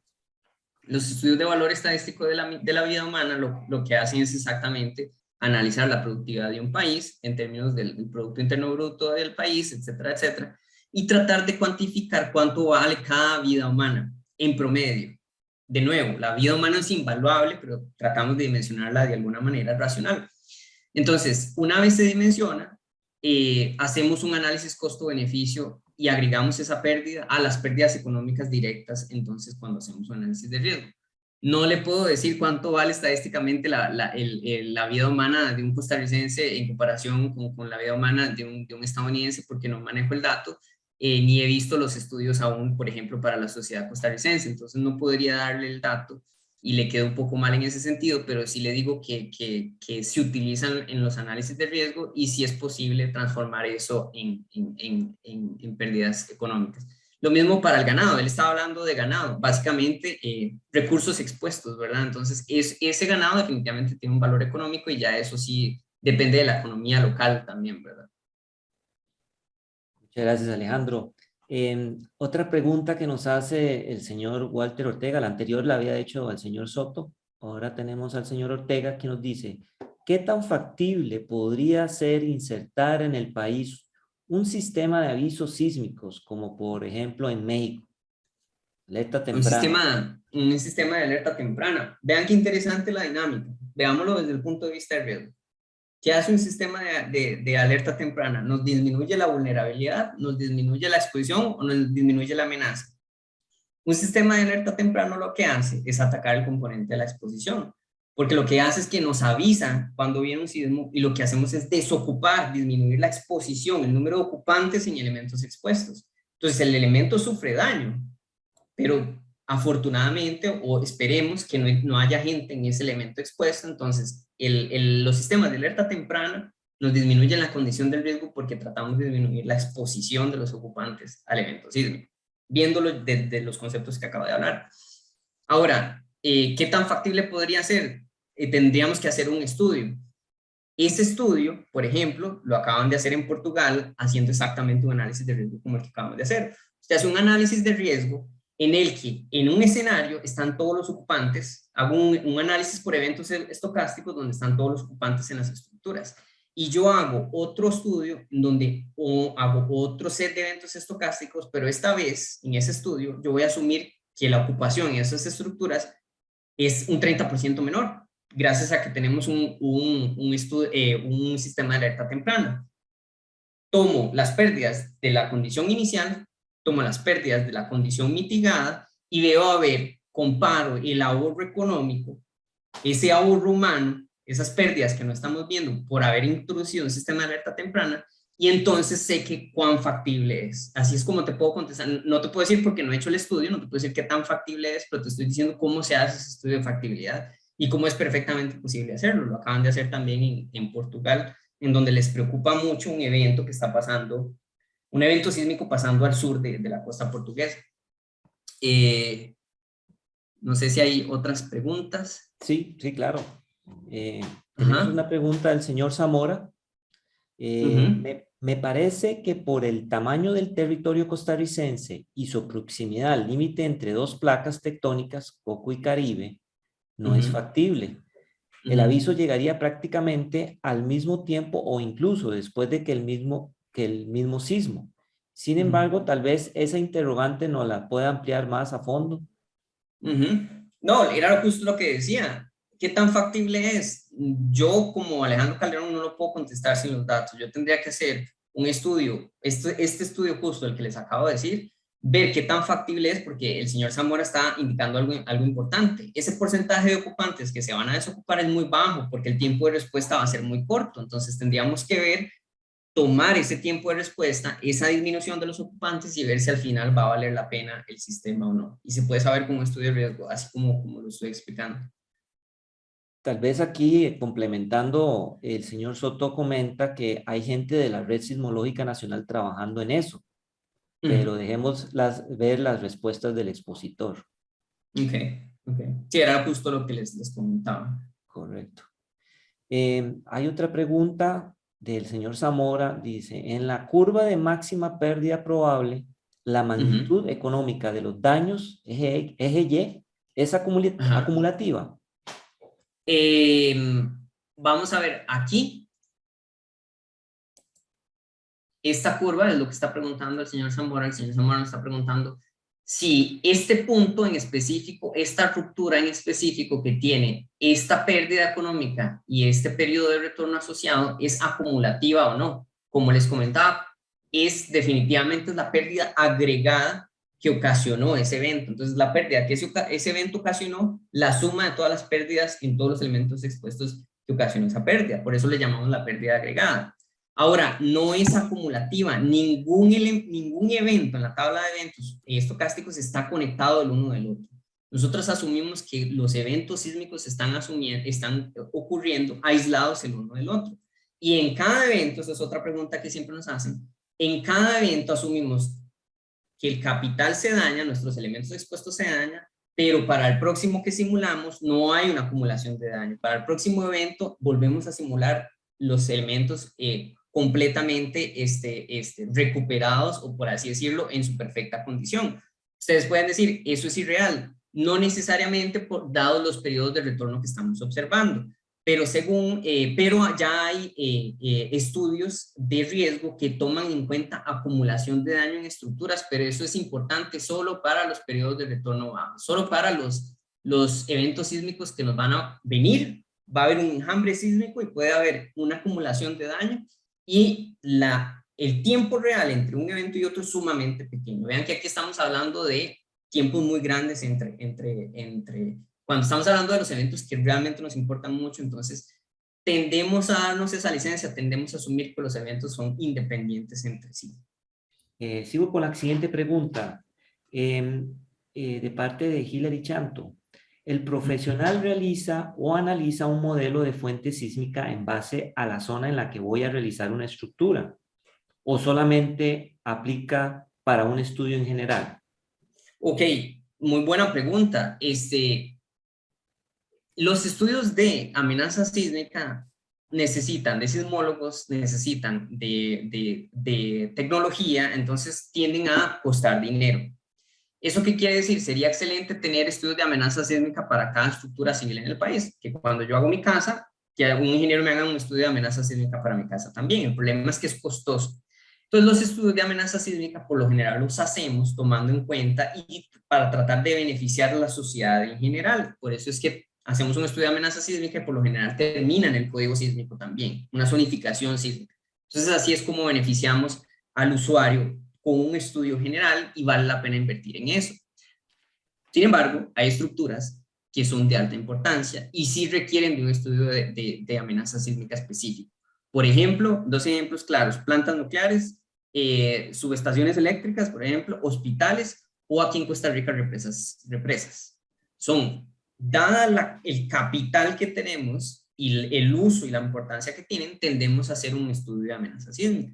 ¿Qué tipo de fuentes están cerca? ¿Qué tipo de frecuencias le pueden llegar a esta estructura? Etcétera, etcétera. Y eso va a terminar informando políticas de seguros, políticas de riesgo, etcétera, etcétera, en esos elementos. Entonces, por eso lo tenemos que hacer para elementos de mayor importancia, aunque los usuarios normales, la población civil, también se debe beneficiar de este tipo de estudios. Dice, ¿se toma en cuenta en el análisis la amenaza de tsunami luego de un sismo? Excelente pregunta, excelente pregunta. Hay estudios de riesgo sísmico en donde tenemos que tomar eso en consideración, pero eso es una tendencia actual. Digamos, el tsunami es muy difícil, aún estamos con la ciencia de entender el tsunami y con la ciencia de cómo modelar un tsunami, digamos. Entonces, quiere decir que nuestro modelo de amenaza tiene que tomar en cuenta eventos que están sucediendo muy, muy lejanos. Tiene que tomar en cuenta fuentes sísmicas muy, muy lejanas. Entonces ahora hay una tendencia para empezar a analizarlos. Inclusive en la Fundación Global Earthquake Model tenemos la meta de empezar a incluir este tipo de análisis o de empezar a hablar de esta ciencia que se necesita para incluirlo en los análisis de riesgo. ¿Por qué son importantes? Porque nos puede pasar que se nos viene un evento sísmico y después se nos viene un tsunami, como lo que pasó en Fukushima, y son realmente, aunque son eventos sumamente poco frecuentes o sumamente raros y aparezcan así en esas curvas, que son eventos muy, muy raros, si lo tomamos en cuenta del análisis y lo podemos cuantificar, lo podemos ver, es posible que sea un riesgo no aceptable y es posible que termine siendo política de mitigación para nosotros y beneficiándonos y evitando que ese tipo de cosas sucedan. Excelente. Aquí tengo una pregunta interesante antes de darle la palabra a una persona que me ha solicitado conversar. Como forma de mitigación del riesgo, usted menciona los códigos de diseño sísmico actuales. Sin embargo, esto solo mitiga el riesgo de estructuras nuevas y acogidas a estos códigos. Para estructuras viejas que ya han sufrido deterioros o a lo largo de su vida útil, ya hay un riesgo inherente que no se estaría mitigando por la normativa. ¿Qué recomendaciones se podrían dar para el sector público, sector privado, para mitigar el riesgo de estas? Por ejemplo, inspecciones periódicas de infraestructura vial, civil y habitacional, auspiciadas por el Estado o contratadas a privados. En esta misma Excelente línea, ¿qué pregunta. políticas Ajá. públicas ha visto usted que se adopten en otros países?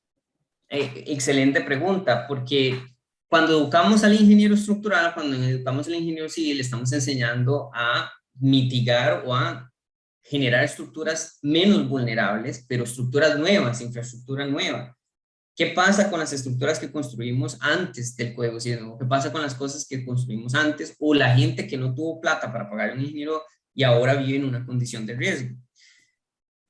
Por lo general lo que hacemos es un estudio de riesgo a nivel nacional para identificar esas comunidades vulnerables. Hay un ejemplo muy bueno, les di el ejemplo de justo de Luis Carlos, de los investigadores de la UCR, y también está el ejemplo de mi tesis de maestría. Identificamos comunidades vulnerables. Entonces, ya están identificadas las comunidades vulnerables. Lo que hay que preguntarse es por qué son vulnerables, por qué las pérdidas no salen tan grandes ahí. Entonces hay que ir a ver. Resulta que el modelo de exposición me dice que aquí toda la gente vive en edificios de madera o de mampostería no reforzada. Hay que ir a revisar si eso es cierto. Entonces hay que ir, dedicar inversión, ya que habemos identificado con un estudio de riesgo a nivel nacional comunidades vulnerables, hay que invertir en ir a ver esas comunidades de riesgo, determinar mejor cuál es la condición en la que viven esas personas y esos edificios, cuál es la condición mala que tienen esos edificios, que me dijo el censo, que me dijo la fotografía de esa estructura, y luego de haber hecho ese análisis, ver cuáles son las mejores maneras de mitigar el riesgo. Lo que se ha hecho anteriormente, les di el ejemplo de Italia, les voy a dar otro ejemplo. En Colombia hicieron eso para las escuelas. Primero se hizo un análisis de riesgo.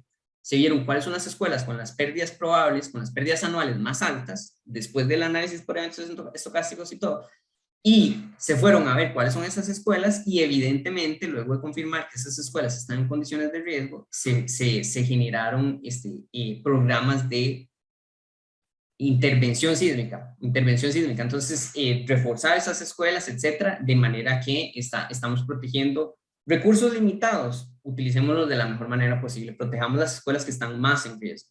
Entonces, es un ejemplo de cómo se ha hecho en otros países, y las escuelas son el mejor ejemplo de estructuras que se diseñaron hace tiempo o se construyeron hace tiempo y no tienen ningún tipo de provisión sísmica, a veces, ¿verdad?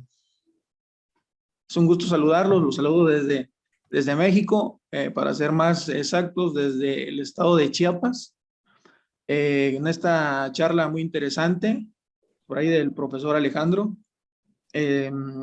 y prácticamente, digamos, al igual que ustedes, compartimos también la misma, digamos, preocupación y exposición, obviamente, a este tipo de fenómenos naturales, para pues poner, digamos, un poquito en contexto y obviamente escuchándolo ustedes y compartir un poquito de lo que en algún momento dado por acá, digamos que en los últimos tiempos ha sucedido y se ha implementado. Por ahí seguramente tendrán conocimiento que a partir de, digamos, una fecha que nos marca mucho es el sismo de 1985 en la Ciudad de México, y a partir de ese evento, digamos, que se presenta, en el que se pierde un número importante de vidas y también cuestiones materiales muy fuerte, se genera o se presenta un parteaguas en temas de ingeniería y en temas de conciencia social también.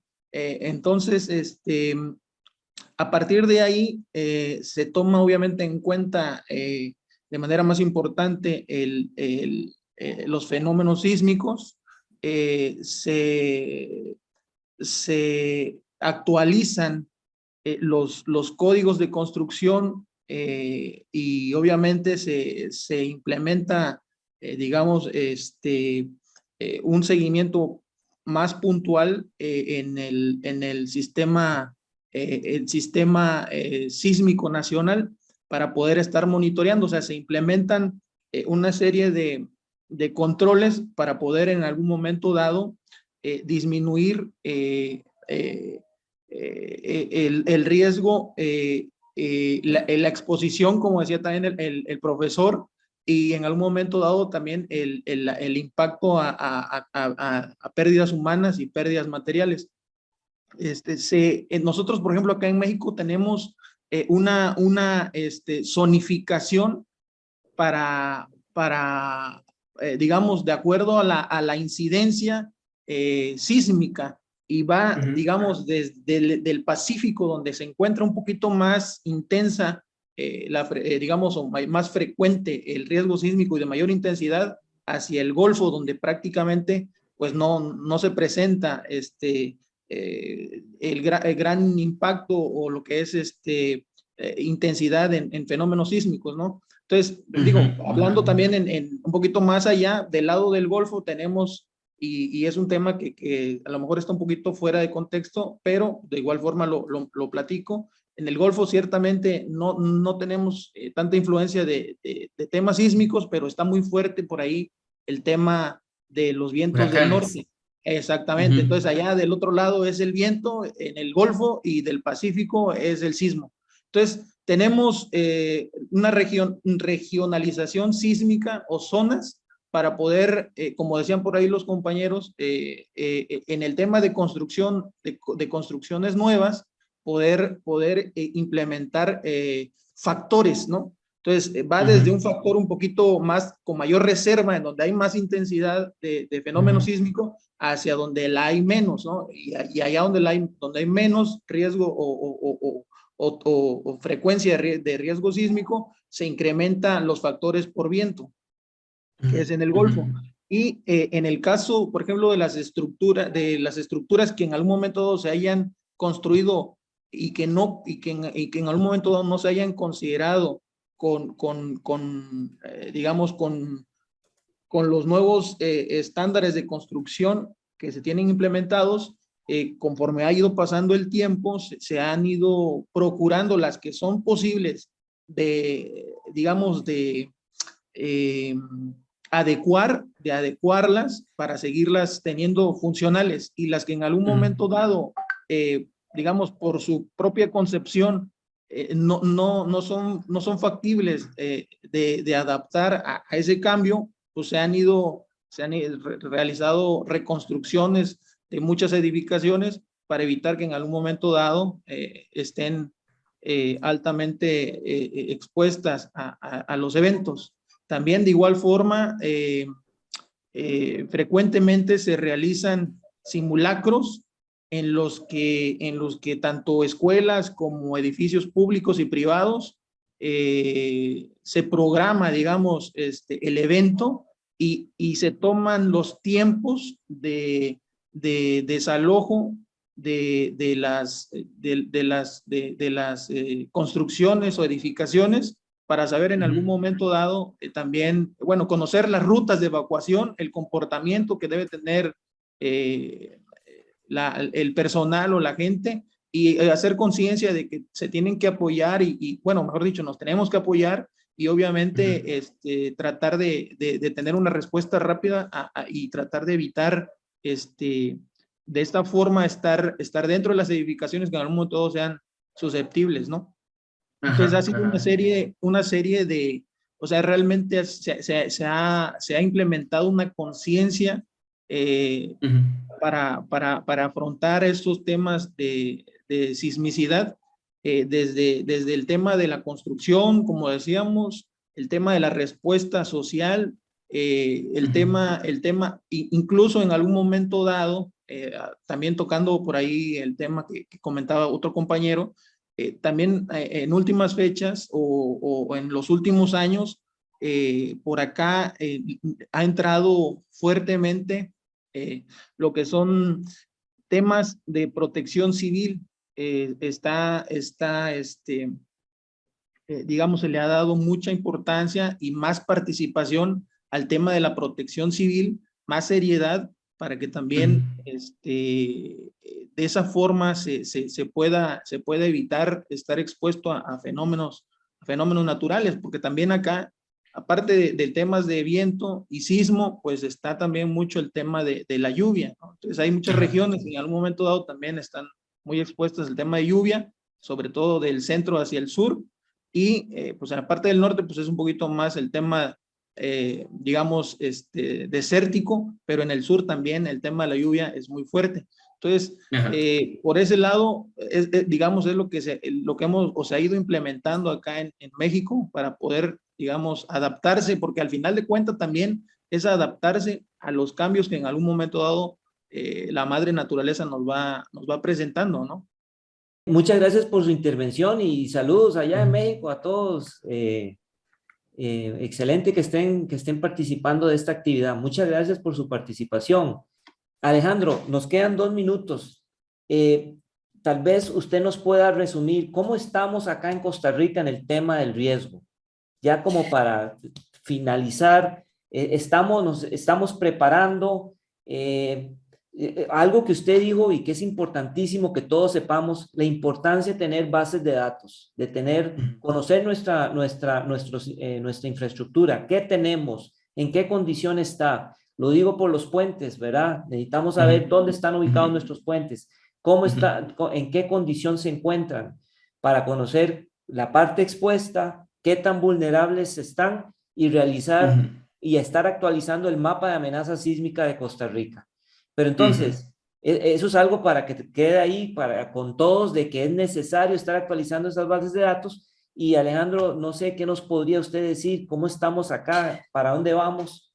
Claro, tal vez como comentario final, yo espero haberle echado flores al código sísmico, porque siento que en temas de vulnerabilidad estamos haciendo lo mejor que podemos al asegurarnos de que no haya informalidad constructiva, disminuir una condición, mitigar una condición de riesgo futura. Y yo creo que allá hay dividendos. Ya estamos ahorrándonos un montón de dinero en pérdidas económicas por respetar los códigos sísmicos.